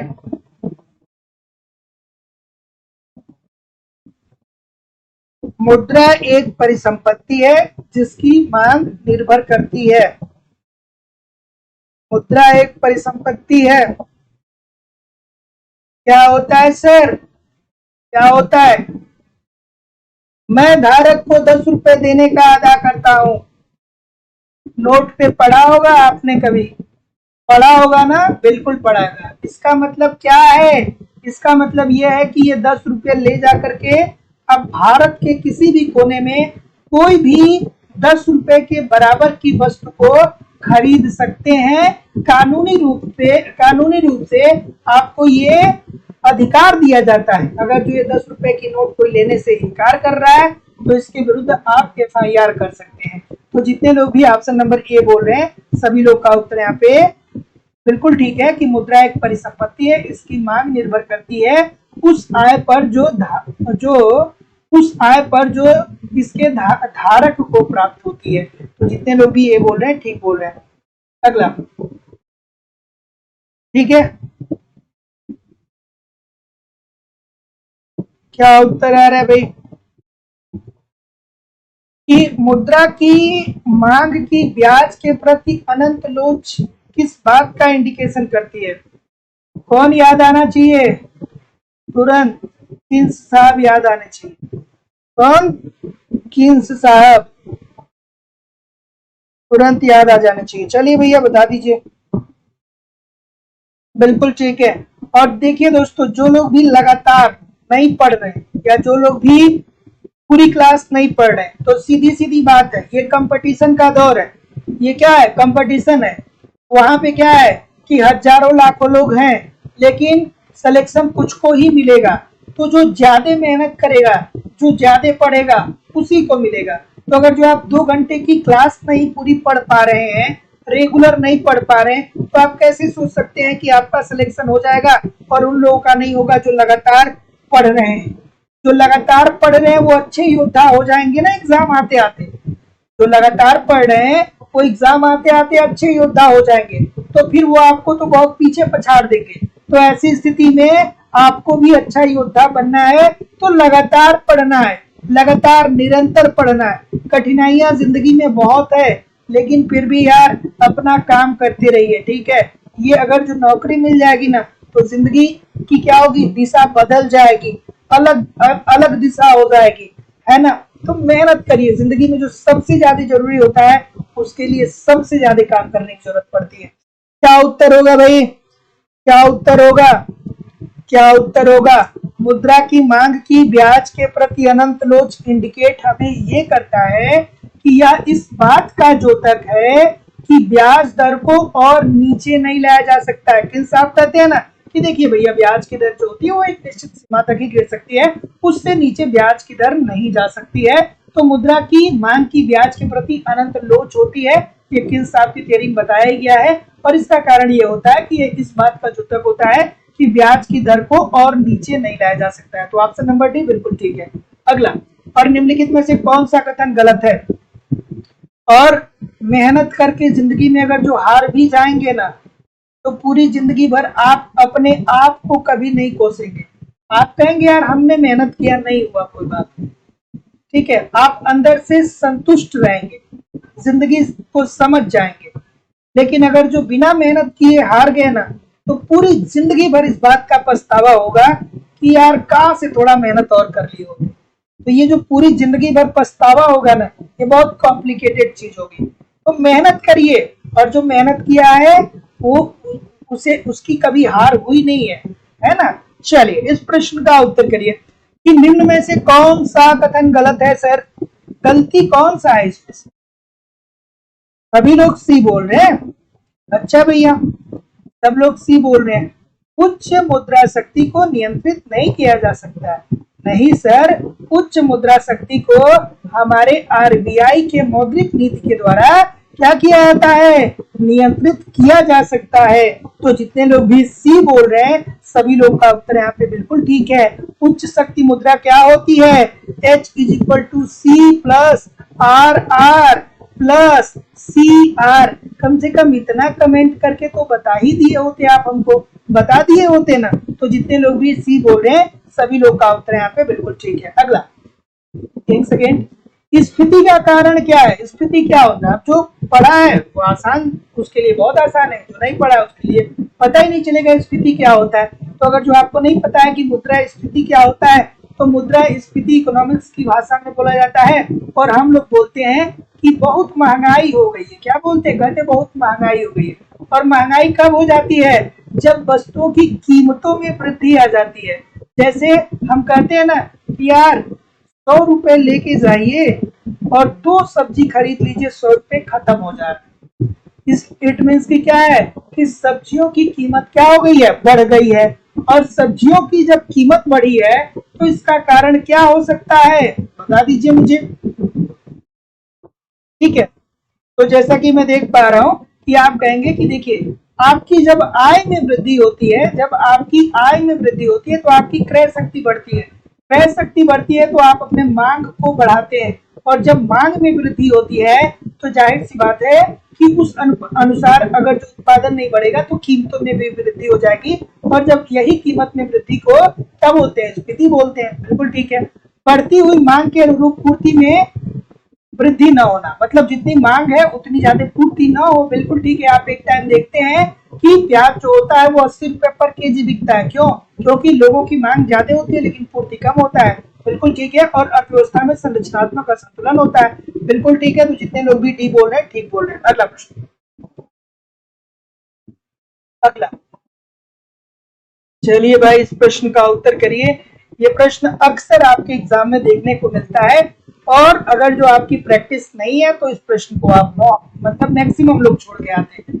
और इस प्रश्न को जो सही कर दिया वो क्या कर लिया, बहुत लोगों से आगे चला जाएगा, वो हजारों छात्रों से आगे चला जाएगा। तो देखिए, यदि बैंकिंग व्यवस्था को 1300 करोड़ रुपए प्राथमिक जमा के रूप में प्राप्त होता है और वह 12.5% नगद कोष अनुपात बनाए रखता है, तो उसके पास जमा व्युत्पन्न में वृद्धि होगी।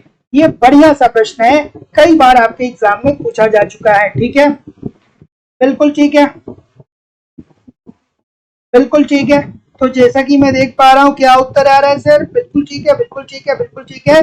तो साख सृजन का फार्मूला आपको पता है, साख सृजन, ठीक है।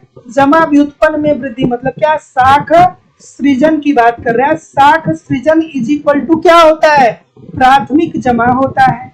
प्राथमिक जमा अपान क्या होता है, प्राथमिक, जब सभी लोग ये बोल रहे हैं नगद कोष अनुपात। प्राथमिक जमा अपान नगद कोष अनुपात। तो प्राथमिक जमा कितना दिया गया है सर, ये दिया गया है कितना, 1300 करोड़। और नगद कोष अनुपात कितना दिया गया है, 12.5%। 0 से 0 हटा दीजिए, ठीक है। तो ऐसी स्थिति में क्या आ जाएगा, ऑप्शन नंबर बी आ जाएगा ना सर, 10,400 करोड़ आ जाएगा ना। तो जितने लोग भी ऑप्शन नंबर क्या बोल रहे हैं, जितने लोग भी ऑप्शन नंबर बी बोल रहे हैं, सभी लोग का उत्तर यहाँ पे एब्सोल्युटली 100% ठीक होने वाला है। Option number B according to the question this is the right answer हो जाएगा। कॉपी पेन होगा तो इसको थोड़ा सा लिख लीजिएगा ये सब फार्मूले, ठीक है। अगला प्रश्न है जो आपके इकोनॉमिक्स के पेपर में जरूर पूछा जाता है, 90% चांस है कि आपके पेपर में पूछा जाएगा। यदि फिशर के मुद्रा परिमाण सिद्धांत समीकरण में सभी चरों का मान 2 गुना कर दिया जाए तो कीमत स्तर पर क्या पड़ेगा, क्या असर पड़ेगा। फिशर का समीकरण क्या है, MV is equal to PT। ये क्या है, मूल समीकरण है, ये क्या है, मूल समीकरण है। और पूछ देता है फिशर का संशोधित समीकरण क्या है, तो M-V' MV is equal to PT संशोधित समीकरण है। क्या बोलते हैं, कहते हैं कि देखिए अगर जो मुद्रा की पूर्ति में अर्थव्यवस्था में अगर जो मुद्रा पूर्ति में वृद्धि होगी, अगर जो मुद्रा की पूर्ति में वृद्धि होगी तो इससे कीमत स्तर क्या होगा, कीमत स्तर 2 गुना बढ़ जाएगा और मुद्रा का मूल्य जो होगा वो आधा हो जाएगा, मुद्रा का मूल्य हाफ हो जाएगा, आधा हो जाएगा और कीमत स्तर क्या होगा, 2 गुना बढ़ जाएगा। तो जितने लोग भी ऑप्शन नंबर क्या बोल रहे हैं सर, जितने लोग भी ऑप्शन नंबर क्या बोल रहे हैं, ऑप्शन नंबर क्या बोल रहे हैं, क्या बोल रहे हैं, 2 गुना हो जाएगा ना, सभी लोग का उत्तर यहाँ पे बिल्कुल ठीक हो जाएगा कि अगर यदि फीसर के मुद्रा परिमाण सिद्धांत समीकरण में सभी चरों का मान 2 गुना कर दिया जाए तो कीमत स्तर 2 गुना हो जाता है और मुद्रा का मूल्य जो होता है वो आधा हो जाता है। ठीक है, तो जितने लोग भी ऑप्शन नंबर क्या बोल रहे हैं, सी बोल रहे हैं, ठीक बोल रहे हैं। अब इस बात को आप आसानी से समझ सकते हैं कि आपने आज से 20 साल पहले देखा होगा कि 1 रुपए में 4 गोलगप्पे मिलते थे। बहुत ही रिलेवेंट मैं बात बताता हूँ, रिलेवेंट उदाहरण दे रहा हूँ जिससे आप आसानी से समझ पाएंगे। तो 1 रुपए, पहले लोगों के पास इतना पैसा नहीं था, ठीक है, पहले 100 रुपए बड़ी बात होती थी, 1 लाख रुपए बहुत बड़ी बात होती थी।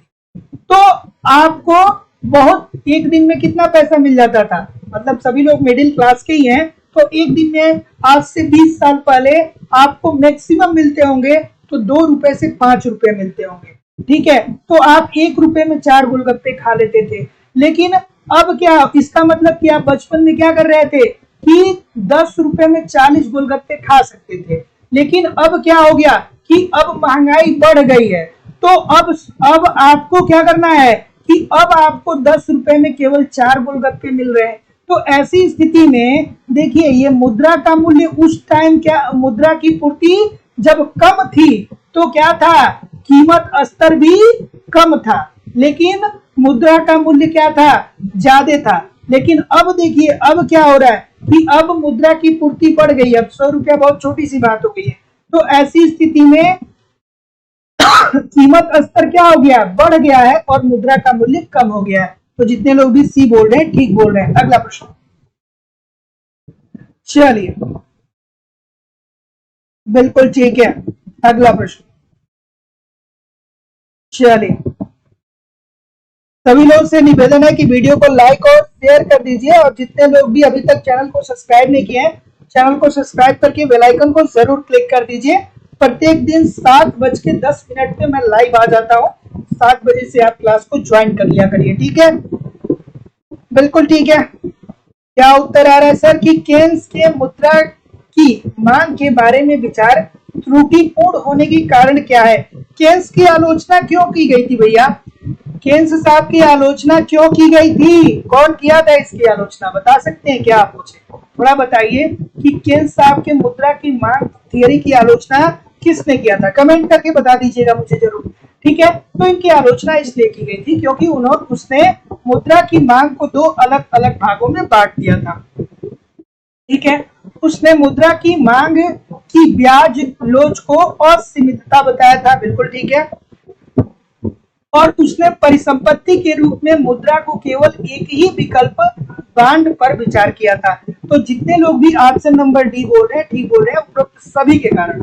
क्या बोल रहे हैं, जेम्स टोबिन, एब्सोल्युटली ठीक है, जेम्स टोबिन साहब आए थे तो इनकी आलोचना उन्होंने किया था। तो जितने लोग भी ऑप्शन नंबर क्या बोल रहे हैं, डी बोल रहे हैं, सभी लोग का उत्तर यहाँ पे एब्सोल्युटली 100% ठीक है। अगला प्रश्न बहुत ही खूबसूरत सा है कि बिक्री कर का कर भार किसके ऊपर पड़ेगा। तो बिक्री कर, तो दोस्तों आप सभी को पता है कि अगर जो मांग की लोच, मांग अगर जो लोचदार है तो ऐसी स्थिति में कर का भार किसके ऊपर पड़ेगा, विक्रेता के ऊपर पड़ेगा, क्योंकि विक्रेता को इस बात का डर रहेगा कि जो हम प्रोडक्ट बेच रहे हैं इसी प्रकार के और प्रोडक्ट मार्केट में है, अगर जो हम अपने वस्तु की कीमत को बढ़ाएंगे तो हमारा जो क्रेता होगा वो दूसरे के पास चला जाएगा, जैसे कि चाय हो गया और कॉफी हो गया। तो ऐसी स्थिति में चाय की कंपनी पे अगर जो सरकार के द्वारा टैक्स इंक्रीज किया जाता है तो चाय का विक्रेता कभी भी ये नहीं चाहेगा कि हम अपनी कीमत को बढ़ा दें, क्योंकि अगर जो ये विक्रेता कीमत बढ़ाएगा तो लोग कॉफी की तरफ चले जाएंगे, तो इसकी बिक्री में कमी आ जाएगी, तो विक्रेता खुद ही टैक्स को वहन कर लेगा। लेकिन अगर जो मांग क्या होगी, बेलोचदार होगी, तब जाके कौन वहन करेगा, केवल और केवल क्रेता करेगा। जैसे माचिस, ठीक है, माचिस, जैसे नमक, ठीक है, नमक।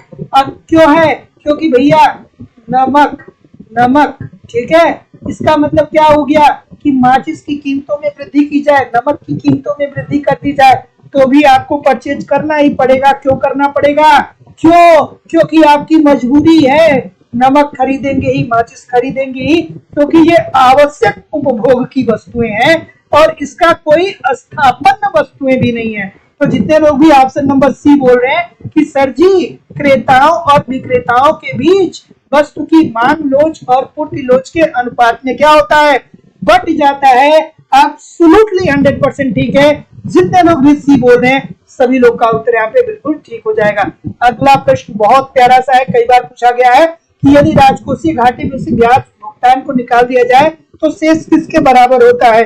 चलिए, और दोस्तों इकोनॉमिक्स की दूसरी क्लास हमारी लाइव स्टडी इलाहाबाद के मोबाइल एप्लीकेशन पे चल रही है। मैं जिम्मेदारी और विश्वास से कर रहा हूं कि बस आप ईमानदारी से एप्लीकेशन पे सारे कॉन्सेप्ट को पढ़ते रहिए। वहां पे ए टू जेड इकोनॉमिक्स के सारे कॉन्सेप्ट आपको पढ़ाए जा रहे हैं, साथ ही साथ कंप्लीट आपको इकोनॉमिक्स के नोट्स दिए जा रहे हैं, टेस्ट सीरीज दिए जा रहे हैं, प्रीवियस ईयर के क्वेश्चन पेपर दिए जा रहे हैं, करंट दिए जा रहे हैं, सब कुछ दिया जा रहा है। आपको अलग से कुछ भी कलेक्ट करने की जरूरत नहीं है, बस आप ईमानदारी से एप्लीकेशन पे पढ़ते रहिए, यूट्यूब पे प्रैक्टिस करते रहिए। बहुत ही कम समय में बेहतर ढंग से आप अपनी तैयारी कर सकते हैं। लाइफ टाइम की वैलिडिटी के साथ बहुत ही कम फीस में आपको एडमिशन मिल जाएगा दोस्तों। Uttar Pradesh TGT PGT, Jharkhand TGT PGT, Madhya Pradesh state, Madhya Pradesh वर्ग 1 की मुख्य परीक्षा, साथ ही साथ दोस्तों assistant professor, UGC NET, LT grade, GIC lecturer, UGC NET, सबका अलग अलग बैच है और अलग अलग बैच में आपको अलग अलग सिलेबस के अनुसार सारी चीजें पढ़ाई जा रही हैं। एप्लीकेशन का लिंक डिस्क्रिप्शन बॉक्स में है, एप्लीकेशन को डाउनलोड करके डायरेक्ट कोर्स को परचेज कर लीजिए, या कोई भी इंक्वायरी होगी तो इस नंबर पे कॉल या व्हाट्सएप मैसेज आप मुझे कर लीजिएगा, ठीक है। चलिए, अगला प्रश्न आपके सामने ये रहा, कुछ ए कुछ डी, कुछ ए कुछ डी, कुछ ए कुछ डी, ऐसा क्यों है सर, ये प्राथमिक घाटा होता है ना। प्राथमिक घाटा इज इक्वल टू क्या होता है, प्राथमिक घाटा इज इक्वल टू क्या होता है, प्राथमिक घाटा इज इक्वल टू क्या होता है, राजकोषीय घाटा माइनस ब्याज भुगतान, ये तो होता है ना सर। तो जितने लोग भी ऑप्शन नंबर ए बोलेंगे सभी लोग का उत्तर यहाँ पे बिल्कुल ठीक हो जाएगा। अगला प्रश्न बिल्कुल ठीक है। चलिए, सभी लोग लाइक और शेयर जरूर कर दिया करिए। वही प्रश्न आ गया क्या। अगला, लोक व्यय के संबंध में फिंडले सिराज द्वारा दिए गए नियमों में निम्नलिखित में से कौन सा नियम सम्मिलित नहीं है सर। जितने लोग लाइव क्लास देखते हैं ना उतने लोग भी लाइक नहीं करते हैं, ऐसा क्यों होता है भाई। बिल्कुल ठीक है, बिल्कुल ठीक है, हाँ बिल्कुल हाँ। चलिए, क्या उत्तर होगा सर, आप क्या बोल रहे हैं। कुछ महानुभाव डी बोल रहे हैं, कुछ महानुभाव बी बोल रहे हैं। लोच का नियम दिया था क्या इन्होंने, लोच का सिद्धांत दिया था क्या इन्होंने, अधिक्य का नियम दिया था, मितव्ययता का नियम दिया था, अनुमोदन का नियम दिया था। अनुमोदन मतलब क्या, क्यों गलत कर रहे हैं जो लोग डी बोल रहे हैं, वो क्यों गलत कर रहे हैं। अनुमोदन का मतलब क्या होता है, स्वीकृति का सिद्धांत, स्वीकृति का सिद्धांत। अनुमोदन का मतलब क्या होता है, स्वीकृति सिद्धांत। हिंदी कमजोर है इसलिए प्रश्न का उत्तर गलत हो रहा है। जो लोग भी डी बोल रहे हैं वो क्यों गलत कर रहे हैं, हिंदी कमजोर है ना, ठीक है। तो अनुमोदन को ही क्या बोलते हैं, स्वीकृति बोलते हैं। तो ऐसी स्थिति में डी उत्तर जो होगा वो ठीक है भैया। और एक और कौन सा बचा है, एक बचा है उनका कौन सा, लाभ का सिद्धांत, क्या, लाभ का सिद्धांत, ठीक है। तो आधिक्य का सिद्धांत दिया था, मितव्ययता का सिद्धांत दिया था, अनुमोदन या स्वीकृति का सिद्धांत दिया था और लाभ का सिद्धांत दिया था। तो ऐसी स्थिति में ऑप्शन नंबर जितने लोग भी क्या बोल रहे हैं, बी बोल रहे हैं, सभी लोग का उत्तर यहाँ पे बिल्कुल ठीक हो जाएगा। इन गलतियों को बस सुधार लीजिए, सफलता आपके पास है। इन गलतियों को बस सुधार लीजिए, सफलता आपके पास है। चलिए अगला प्रश्न, निम्नलिखित अर्थशास्त्रियों में से किसने व्यय पर कर लगाने का सुझाव दिया? बहुत आसान सा प्रश्न है, बच्चों वाला प्रश्न। व्यय कर किसे बोलते हैं? व्यय कर का उदाहरण बताइए। व्यय कर का उदाहरण बताइए, कमेंट करके बताइए। व्यय कर का उदाहरण बताइए कमेंट करके। कमेंट करके व्यय कर का उदाहरण बता दीजिए भैया, अच्छा लगेगा मुझे। ठीक है, व्यय कर का उदाहरण बता दीजिए। ठीक है, किसने कहा कि देखिए भैया, आप व्यक्ति के आय पर टैक्स मत लगाइए। जब लोगों को आय मिल रहा है तो उस पे कर न लगाइए, जब लोग व्यय कर रहे हैं तब उस पे टैक्स लगाइए। किसने कहा? वो कहा हमारे केलदार साहब ने। ठीक है, और व्यय कर का उदाहरण क्या हो गया? जैसे आप भोजन पे व्यय कर रहे हैं, ठीक है, जैसे आप होटल पे व्यय कर रहे हैं, होटल पे व्यय कर रहे हैं, जैसे उपभोग की वस्तुओं पे व्यय कर रहे हैं, जैसे शराब पे व्यय कर रहे हैं। ये सारी चीजें जो है ये व्यय कर के अंतर्गत ही आती है। इस शब्द का, ये जो शराब है, इसका मैंने उल्लेख इसलिए किया है क्योंकि आपके पेपर में 2-3 बार ये प्रश्न पूछ चुका है कि शराब पर किया जाने वाला जो व्यय है, वो जो शराब पे व्यय किया जाने वाला व्यय है, ये किस अर्थशास्त्री ने दिया था कि शराब पर होने वाले व्यय के आधार पे टैक्स लगाना चाहिए। तो ये केलदार साहब ने कहा था कि मतलब आपको अपने व्यय के आधार पे टैक्स लगाना चाहिए। तो प्रश्न पूछता है कि व्यय के आधार पर इसमें से कौन सा, इस पे निम्न में से किस पर टैक्स लगाया जाएगा? तो वो शराब देता है दोस्तों। तो इस वजह से इसको मैंने यहाँ पे उल्लेखित कर दिया है ताकि आपको ध्यान में रहे। तो जितने लोग भी ऑप्शन नंबर क्या बोल रहे हैं, सी बोल रहे हैं, सभी लोग का उत्तर यहाँ पे बिल्कुल ठीक है। अगला, यदि रूपांतरण वक्र मूल बिंदु की ओर नतोदर है तो इसका अर्थ क्या होता है? चलिए क्या उत्तर हो जाएगा? उत्तर होगा सर नीलम कुमारी जी, दीक्षा जी, वेद प्रकाश जी, हर्षु मिश्रा जी, सुनील चौबे जी, अफजल हसन जी, अनीस पांडे जी, डाब्लू क्यू जी, लाल बहादुर जी, राज जी, हर्षु मिश्रा जी, तस्नीम खान जी, फरीन फातिमा जी, ललिता साकी जी, सरिता मिश्रा जी, संगीता जी। ठीक है, 1-2 लोग मिस कर गए। चलिए, जो मिस कर गया कोई बात नहीं, ठीक है, अगली बार बोल देंगे। क्या बोल रहे हैं सर? बी बोल रहे हैं सभी लोग। तो जितने भी महानुभाव क्या बोल रहे हैं? बी बोल रहे हैं। सभी लोग का उत्तर यहाँ पे बिल्कुल ठीक है कि यदि रूपांतरण वक्र मूल बिंदु की ओर नतोदर है, कुछ इस प्रकार का, तो ऐसी स्थिति में दोनों वस्तुओं के उत्पादन में वृद्धिमान लागत नियम जो होगा वो लागू होगा। तो ऑप्शन नंबर क्या बोल रहे हैं? ऑप्शन नंबर क्या बोल रहे हैं सर? बी बिल्कुल ठीक है। आपने पढ़ा है ना, पढ़ा होगा तो जानते ही होंगे।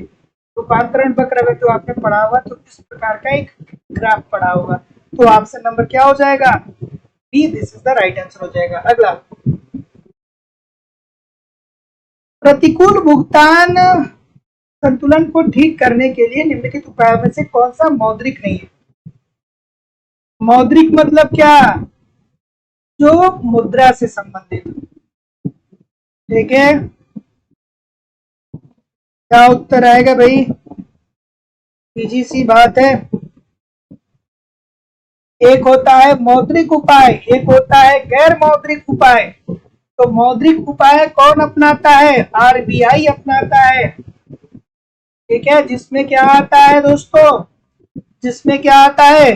अवमूल्यन किया जाता है, मुद्रा का संकुचन किया जाता है, विनिमय पर नियंत्रण किया जाता है और विनिमय मूल्य का ह्रास किया जाता है। लेकिन जो मौद्रिक नहीं है, गैर मौद्रिक है, वो है आपका आयात प्रतिबंध और क्या? प्रशुल्क। ये सब क्या है? गैर मौद्रिक है। ये इसका संबंध किससे है? सरकार से है। अगला प्रश्न, रिकार्डो द्वारा अपनाई गई निम्न मान्यताओं में से हैबरलर ने कौन सी छोड़ दी? मतलब रिकार्डो की कौन सी मान्यता थी जो हैबरलर ने छोड़ दिया भैया, बता दीजिए।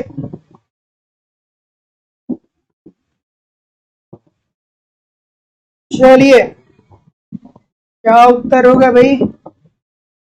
लाइक और शेयर सभी लोग किया करिए, निवेदन है सभी लोगों से कि आप लाइक शेयर करेंगे तो थोड़ा मुझे अच्छा लगेगा, है ना? क्यों नहीं लाइक शेयर करते? लाइक शेयर किया करिए। नॉन स्टॉप इतनी बड़ी क्लास लेनी बड़ी बात होती है, तो आप एक लाइक नहीं कर सकते हैं मेरे लिए? ऐसा क्यों भाई? चलिए, कुछ सोचते हैं क्यों लाइक करें, ठीक है, उनके अंदर नैतिकता ही नहीं होती है, सोचते क्या फालतू का लाइक कर रहा है। ठीक है, कुछ लोगों के अंदर नैतिकता ही नहीं होती। अरे भाई, जो चीज हमें अच्छा लग रहा है, जिस चीज से हमें आउटकम मिल रहा है, उसे लाइक कर देना चाहिए। अभी आपको फेसबुक पे फ्लिपकार्ट का, अमेजन का और इधर उधर चीजें देखने को मिलेंगी तो खूब लाइक करेंगे। क्लास मिल रही है तो लाइक नहीं कर रहे। फ्री का ज्ञान कारगर नहीं होता है, लाइक कर देंगे तो फ्री का ज्ञान नहीं रहेगा, है ना? क्या उत्तर होगा भाई? ऑप्शन नंबर, सभी लोग बी बोल रहे हैं, बिल्कुल ठीक है। तो जितने लोग भी बी बोल रहे हैं ठीक बोल रहे हैं कि रिकार्डो द्वारा अपनाई गई निम्न मान्यताओं में से हैबरलर ने किसको छोड़ दी? तो रिकार्डो साहब ने कौन सी थियरी दी थी? कौन सी थियरी दी थी? और हैबरलर ने कौन सी दी थी? आपको बताना चाहिए था ना, ठीक है? तो जितने लोग भी ऑप्शन नंबर क्या बोल रहे हैं सर? बी बोल रहे हैं, कुछ लोग डी भी बोल रहे हैं, कुछ लोग बी बोल रहे हैं, कुछ लोग डी बोल रहे हैं। इतनी गलती क्यों आ रही है? ठीक है ठीक है ठीक है ठीक है, कोई बात नहीं। तो जैसा कि मैं देख पा रहा हूँ क्या उत्तर आ रहा है, तो जितने लोग भी बी बोल रहे हैं ठीक बोल रहे हैं कि दोनों वस्तुओं की उत्पादन लागतें श्रम की इकाइयों में परिकल्पित की जाती है। श्रम की इकाइयों को इन्होंने क्या कर दिया था दोस्तों? छोड़ दिया था। तो जैसा कि मैंने देख पा रहा हूँ, क्या बोल रहे हैं हैबरलर साहब? हैबरलर साहब उत्पादन के दो साधनों को मानते हैं। एक मानते हैं किसको? श्रम को, और दूसरा मानते हैं किसको? पूंजी को। और ये पूछ क्या रहा है, ये कहा क्या रहा है? दोनों वस्तुओं की उत्पादन लागतें श्रम की इकाइयों में नहीं परिकल्पित होती है। वो कहते हैं भैया कि उत्पादन में दो साधन लगते हैं, श्रम लगता है, पूंजी लगता है। तो जितने लोग भी ऑप्शन नंबर बी बोल रहे हैं ठीक बोल रहे हैं। अगला, ठीक है, अगला प्रश्न, हेरड का विकास मॉडल कुछ मान्यताओं पर आधारित है। बताइए भैया, ये सारी क्लासेस एप्लीकेशन पे पढ़ाई गई है, तो जो लोग भी एडमिशन लिए हैं या लेने वाले हैं, एक क्रम से सारी क्लासेस उपलब्ध है। आप थोड़ा सा क्या करिए कि रिवीजन करते रहिए, ठीक है? क्या उत्तर आ रहा है बताइए सर? चलिए, ऑप्शन नंबर क्या बोल रहे हैं? बी बोल रहे हैं। अच्छा भाई, देखते हैं। हेरड का विकास मॉडल कुछ मान्यताओं पर आधारित है। हेरड साहब ने क्या कहा? उन्होंने कहा कि अर्थव्यवस्था जो है वो क्लोज्ड है, मतलब बंद अर्थव्यवस्था है और सरकार का कोई इस पे हस्तक्षेप नहीं है। बिल्कुल ठीक है। अर्थव्यवस्था में प्रौद्योगिकी उन्नति होती है। नहीं भैया, तकनीकी को इन्होंने प्रौद्योगिकी अर्थात तकनीकी को इन्होंने क्या माना था? स्थिर माना था ना, तकनीकी को स्थिर माना था, तो ये तो गलत हो जाएगा। उत्पादन स्थिर उत्पाद सिद्धांत के अंतर्गत होता है, एब्सोल्युटली 100% ठीक है। और श्रम आपूर्ति एक निश्चित दर से बढ़ रही है, बिल्कुल ठीक है। तो जितने लोग भी क्या बोल रहे हैं? बी बोल रहे हैं, सभी लोग का उत्तर ठीक है। 1, 3 और 4 this is the right answer यहाँ पे हो जाएगा। अगला प्रश्न, आर्थिक विकास का सबसे सही मापक क्या है? आर्थिक विकास कहाँ पे होगा भैया? आर्थिक विकास और आर्थिक समृद्धि में अंतर पढ़ा है आपने। एक होता है आर्थिक विकास और दूसरा होता है आर्थिक समृद्धि, ठीक है? तो आर्थिक विकास कहाँ पे पाया जाता है? ये पाया जाता है दोस्तों विकासशील देशों में, जैसे भारतीय अर्थव्यवस्था। विकासशील देशों में हमारे यहाँ आर्थिक समृद्धि नहीं पाई जाएगी। आर्थिक समृद्धि कहाँ पे पाया जाएगा? विकसित देशों में पाया जाता है। कहाँ पे? विकसित देशों में। और आर्थिक समृद्धि का द्योतक क्या है कि उस देश, वो जो देश है वो तकनीकी के क्षेत्र में कितना सुधार कर रही है, तकनीकी का विस्तार कितना हो रहा है, और तकनीकी में नए नए परिवर्तन कैसे हो रहे हैं, और उस देश की राष्ट्रीय आय में वृद्धि कितना हो रहा है। ठीक है, ये देखा जाता है आर्थिक समृद्धि के अंतर्गत, जो विकसित देशों के अंतर्गत होता है। और आर्थिक विकास जो होता है वो विकासशील देशों के अंतर्गत होता है, और इसके अंतर्गत देखा जाता है कि देश की राष्ट्रीय आय, ठीक है, देश की राष्ट्रीय आय कैसी, कितनी बढ़ रही है, देश की प्रति व्यक्ति आय कितनी बढ़ रही है, साथ ही साथ में संरचनात्मक सुधार कैसा हो रहा है, शिक्षा, स्वास्थ्य, परिवहन, बिजली कितना बेहतर हो रहा है, मानव के कल्याण में कितनी बेहतरी आ रही है, इन सारी चीजों को देखा जाता है। तो जितने भी महानुभाव क्या बोल रहे हैं? सी बोल रहे हैं। सभी का उत्तर ठीक है कि देखिए, अर्थव्यवस्था में अनुकूल संरचनात्मक परिवर्तनों के साथ वास्तविक प्रति व्यक्ति आय की वृद्धि दर। तो ऑप्शन नंबर क्या हो जाएगा?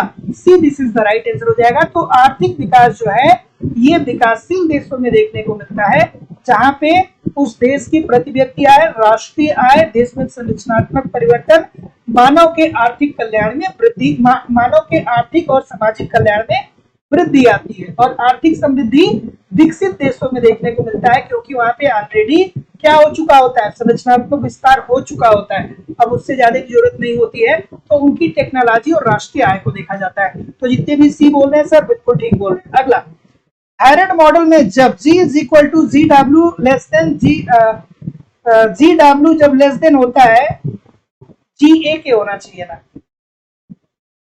हाँ, तो इसका अर्थ क्या होता है? चलिए बता दीजिए भैया। बिल्कुल ठीक है, जी ए नहीं होता है, जी एन होता है, सॉरी, जी एन होगा, ये वाला कंडीशन होता है। जी डब्ल्यू जब क्या होगा? ग्रेटर, जी डब्ल्यू लेस देन होगा किसके? जी एन के, ये वाला कंडीशन। ठीक है, बिल्कुल ठीक, बिल्कुल ठीक। तो जितने लोग भी ऑप्शन नंबर क्या बोल रहे हैं? ये बोल रहे हैं, बिल्कुल ठीक है। स्फीति होगी, स्फीति होगी, ठीक है। तो जितने लोग भी कह रहे हैं कि सर जी इसमें क्या होता है? स्फीति होता है, सभी लोग का उत्तर यहाँ पे बिल्कुल ठीक हो जाएगा कि अर्थव्यवस्था में क्या होगी? महंगाई विद्यमान हो जाएगी। अगला, अंतरराष्ट्रीय व्यापार अब विकास का इंजन नहीं रहा। याद है कौन? हैबरलर, ठीक है, हैबरलर साहब याद है क्या कहा था? हैबरलर साहब ने कहा था ना कि अगर जो राष्ट्र को अपना आर्थिक विकास करना है तो अंतरराष्ट्रीय व्यापार जरूरी है, और अंतरराष्ट्रीय व्यापार आर्थिक विकास का इंजन है। ठीक है, उन्होंने कहा था ना, अंतरराष्ट्रीय व्यापार, अंतरराष्ट्रीय व्यापार आर्थिक विकास का इंजन है, आर्थिक विकास का इंजन है। ये किसने कहा था? इंजन है की बात किसने की थी? हैबरलर साहब ने कहा था ना कि देखिए भैया, अगर जो राष्ट्र को आर्थिक विकास करना है तो उसे विश्व के अन्य देशों के साथ क्या करना पड़ेगा? व्यापार करना पड़ेगा। ये बात कही थी हैबरलर साहब ने। लेकिन किसने कहा कि अंतरराष्ट्रीय व्यापार अब विकास का इंजन नहीं रहा? पहले था, अब नहीं रहा। तो ये कहा दोस्तों हमारे जैकब वाइनर साहब ने। तो वाइनर साहब ने कहा कि अब अंतरराष्ट्रीय व्यापार आर्थिक विकास का इंजन नहीं रहा। तो जाहिर सी बात है भैया, ये अनसेटिस्फाई होंगे अंतरराष्ट्रीय व्यापार से, तभी इन्होंने कहा था। तो जितने लोग भी ऑप्शन नंबर सी बोल रहे हैं, ठीक बोल रहे हैं। अगला, कहीं कहीं रॉबर्टसन दिया है, आपकी बात ठीक है, कहीं कहीं रॉबर्टसन को भी दिया है, लेकिन जब जेकब वाइनर साहब का नाम न हो तब आप रॉबर्टसन की तरफ चले जाइएगा, वो एरर है, लेकिन फिर भी ठीक है ना। अगर जो इनका नाम दिया है इनका वाइनर साहब का, तो उत्तर यही होंगे। ठीक है, चलिए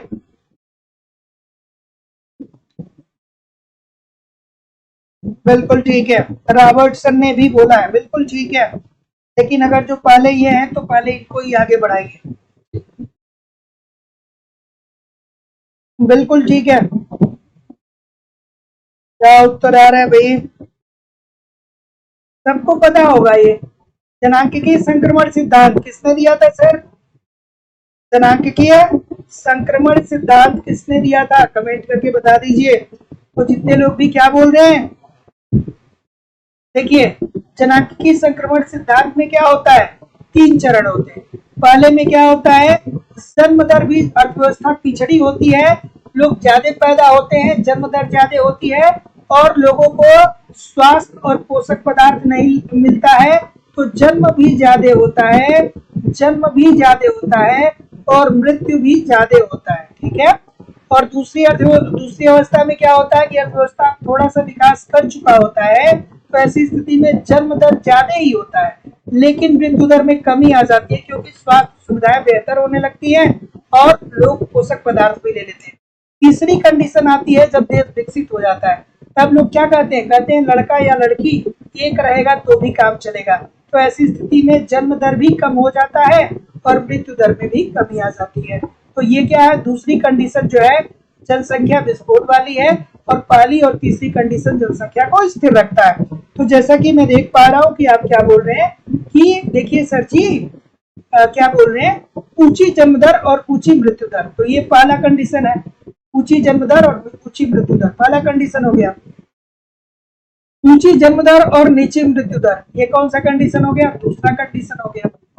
और नीची जन्म दर और नीची मृत्यु दर, ये कौन सा हो गया, तीसरा कंडीशन हो गया। क्या कहाँ पे दिया भैया, 1 2 3 कहाँ पे दिया, नहीं 2 1 3 कहाँ पे दिया गया है, ए में दिया गया है। तो जितने लोग भी ए बोल रहे हैं सभी लोग का उत्तर यहाँ पे बिल्कुल ठीक हो जाएगा। अगला प्रश्न, चलिए सूची 1 सूची 2, एक क्वेश्चन पक्का पीजीटी में, इस पुस्तक में से जरूर एक प्रश्न पूछा जाता है। एशियन ड्रामा तो कई बार पूछा जा चुका है। लाइक शेयर किया करिए, निवेदन है सभी लोगों से, इतने सारे लोग क्लास जुड़े हैं सभी लोग लाइक शेयर करते रहिए।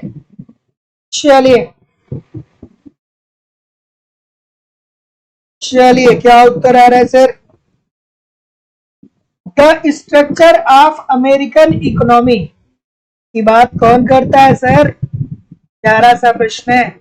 The structure of American economy, American economic का रूपरेखा अर्थात स्ट्रक्चर, ये किसने दिया सर, लियोतिफ साहब कहाँ गए, है ना, तभी तो जाकर के क्या किया था इन्होंने, आलोचना किया था। ठीक है।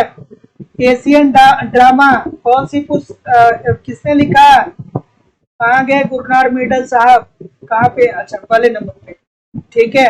Problem of capital, problem of capital किसने लिखा था भैया, ये लिखा था, एक सेकेंड इसमें तो थोड़ा सा क्रम ही लग रहा है, गड़बड़ कर दिया है। Problem of capital Ragnar nurse साहब ने। ठीक है। और एक्युमुलेशन ऑफ कैपिटल की बात करें दोस्तों तो ये किससे संबंधित है, J formation in under developed country. ठीक है। हाँ ठीक है, कोई दिक्कत नहीं है। तो जितने लोग भी क्या बोल रहे हैं, 4 1 2 3 बोल रहे हैं, ठीक बोल रहे हैं। प्रश्न में कुछ गलत है, ये यहाँ पे कुछ गलत है, यहाँ पे रॉबिन्सन होना चाहिए। ठीक है, बट ठीक है कोई दिक्कत नहीं, मिला लीजिएगा। भारत में केंद्रीय सरकार के बजट में आगम व्यय की सबसे बड़ी मद क्या है, हमारी जो केंद्र सरकार है सबसे ज्यादा व्यय कहाँ पे करती है, यही पूछ रहा है कि केंद्र सरकार सबसे ज्यादा व्यय कहाँ पे करता है, कमेंट करके बता दीजिए। और जिन लोगों ने भी चैनल को सब्सक्राइब नहीं किया है, आप चैनल को सब्सक्राइब करके बेल आइकन को दबा लीजिए, प्रत्येक दिन शाम को 7 बजे से आपकी क्लास होती है।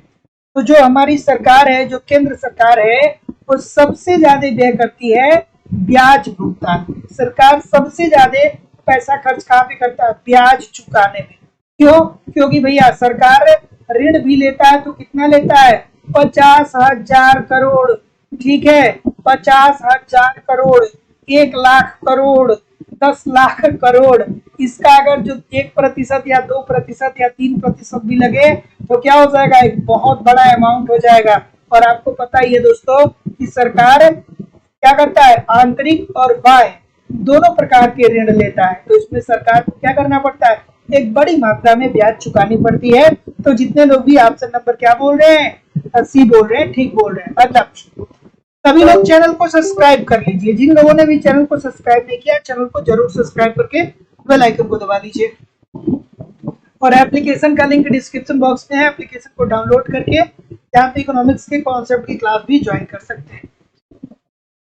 क्या उत्तर आ रहा है सर? स्थिर लागतें क्या होती हैं?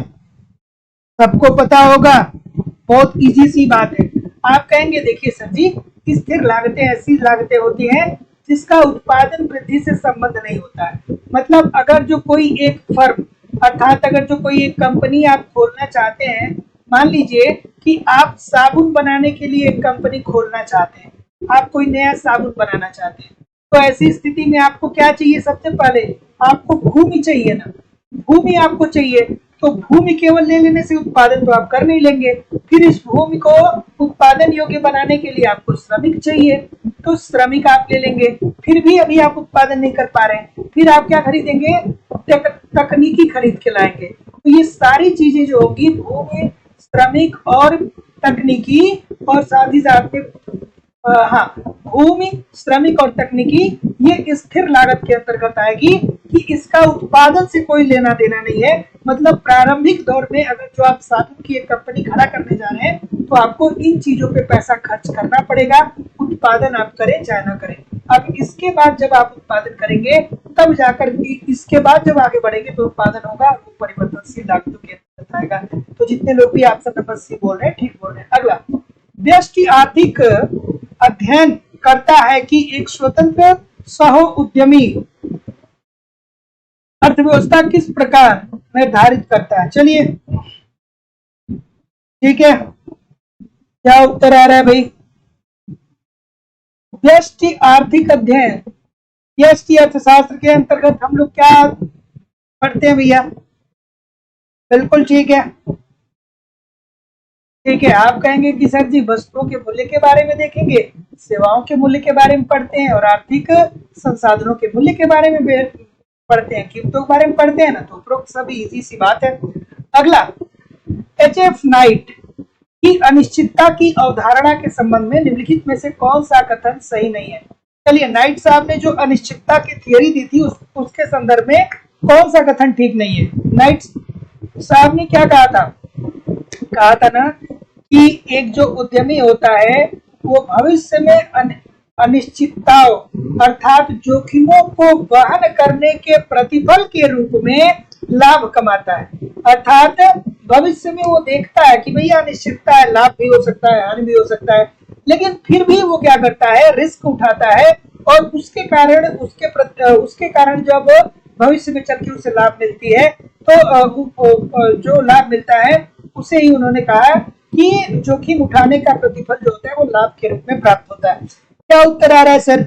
ऑप्शन नंबर बिल्कुल ठीक है। तो जितने भी महानुभाव भी बोल रहे हैं, ठीक बोल रहे हैं कि इसमें केवल वे जोखिमें आती हैं जिनकी सांख्यिकी अनुमान या मान नहीं लगाया जा सकता है। नहीं भैया, ऐसा नहीं है, इसमें हर प्रकार की जोखिम आती है, ठीक है, जिसका सांख्यिकी अनुमान लगाया भी जा सकता है, नहीं भी लगाया जा सकता है। तो जितने लोग भी ऑप्शन नंबर क्या बोल रहे हैं, बी बोल रहे हैं, सभी लोग का उत्तर यहाँ पे बिल्कुल ठीक हो जाएगा। अगला, साधनों के न्यूनतम लागत वाले संयोग रखने वाली फर्म को कहा जाता है। इजी सी बात है भाई, ये किसको नहीं पता होगा? ये तो सबको पता होगा। देखिए क्या कह रहा है कि न्यूनतम लागत, ठीक है, औसत लागत न्यूनतम कब होती है? औसत लागत जो होती है वो न्यूनतम होती है कब? जब फर्म जो होता है वो क्या होता है? साम्य की अवस्था में होता है, संतुलन की अवस्था में होता है। तो ऐसी स्थिति में क्या हो जाएगा कि अगर जो कोई फर्म अपने लागत को सबसे कम रख रहा है, न्यूनतम स्तर पे रख रहा है, तो इसे हम क्या बोलेंगे? अनुकूलतम फर्म बोलेंगे। जितने लोग भी बोल रहे हैं, ठीक बोल रहे हैं। अगला, जब दो वस्तुओं के बीच मांग की आड़ी मूल्य लोच शून्य हो तो वे वस्तुएं कहलाएंगी। मांग की आड़ी लोच शून्य है सर, देख लीजिए, शून्यता की बात कर रहा है। बिल्कुल ठीक है, बिल्कुल ठीक है। चलिए तो शून्य कब होता है? आप कहेंगे कि सर जी जब वस्तुएं क्या होती हैं? स्वतंत्र होती है, स्वतंत्र होती है। पूरक के लिए क्या होती है? ऋणात्मक होती है। प्रतिस्थापन के लिए क्या होती है? पूर्ण प्रतिस्थापन के लिए क्या होती है? इनफाइनाइट होती है। विलासिता के लिए क्या होती है? पॉजिटिव होती है। ये सारे प्रश्न आपसे पूछे जाते हैं, ठीक है। अगला प्रश्न, चलिए आसान सा प्रश्न है, ठीक है। चलिए इस प्रश्न का उत्तर करिए भाई। तो जैसा कि मैं देख पा रहा हूं, बिल्कुल ठीक है।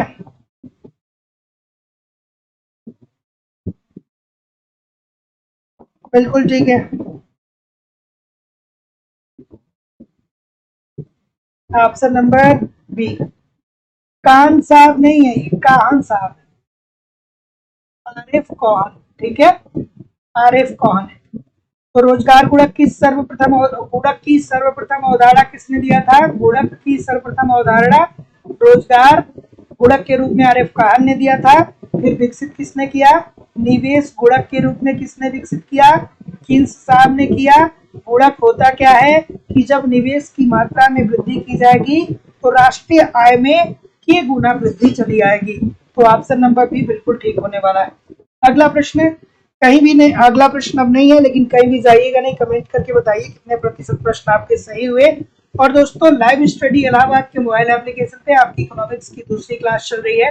मैं आपसे जिम्मेदारी और विश्वास से कह रहा हूँ कि यहाँ पे आपको ईमानदारी से सारे कॉन्सेप्ट पढ़ने की जरूरत है। अगर जो आपके कॉन्सेप्ट क्लियर होंगे ना दोस्तों, तो फिर ऑब्जेक्टिव क्वेश्चन को सॉल्व करने में बहुत मजा आएगा, कहीं भी आपको कोई समस्या नहीं होगी। दोस्तों लाइव स्टडी इलाहाबाद के मोबाइल एप्लीकेशन पे आपको इकोनॉमिक्स के सारे कॉन्सेप्ट सिंपल सटीक साधारण भाषा में पढ़ाए जा रहे हैं।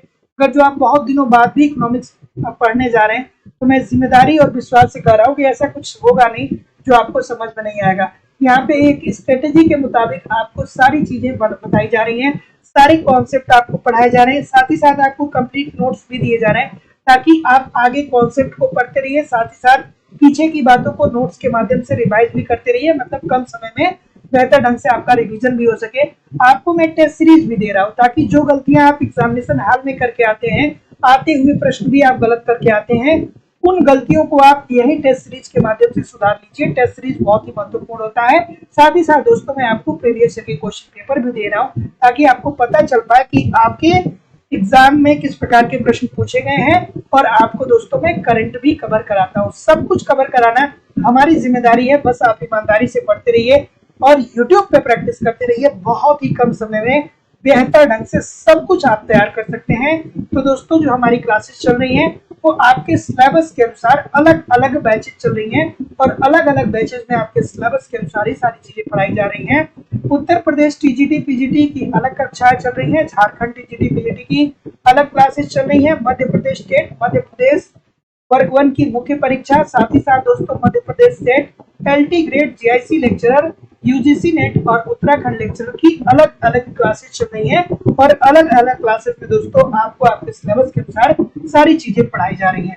अगर जो बात करें दोस्तों एडमिशन की, तो मध्य प्रदेश स्टेट मध्य प्रदेश सेट, ठीक है, असिस्टेंट प्रोफेसर यूजीसी नेट, साथ ही साथ दोस्तों मध्य प्रदेश वर्ग 1 की जो मुख्य परीक्षा है उसकी फीस 2500 रुपए है।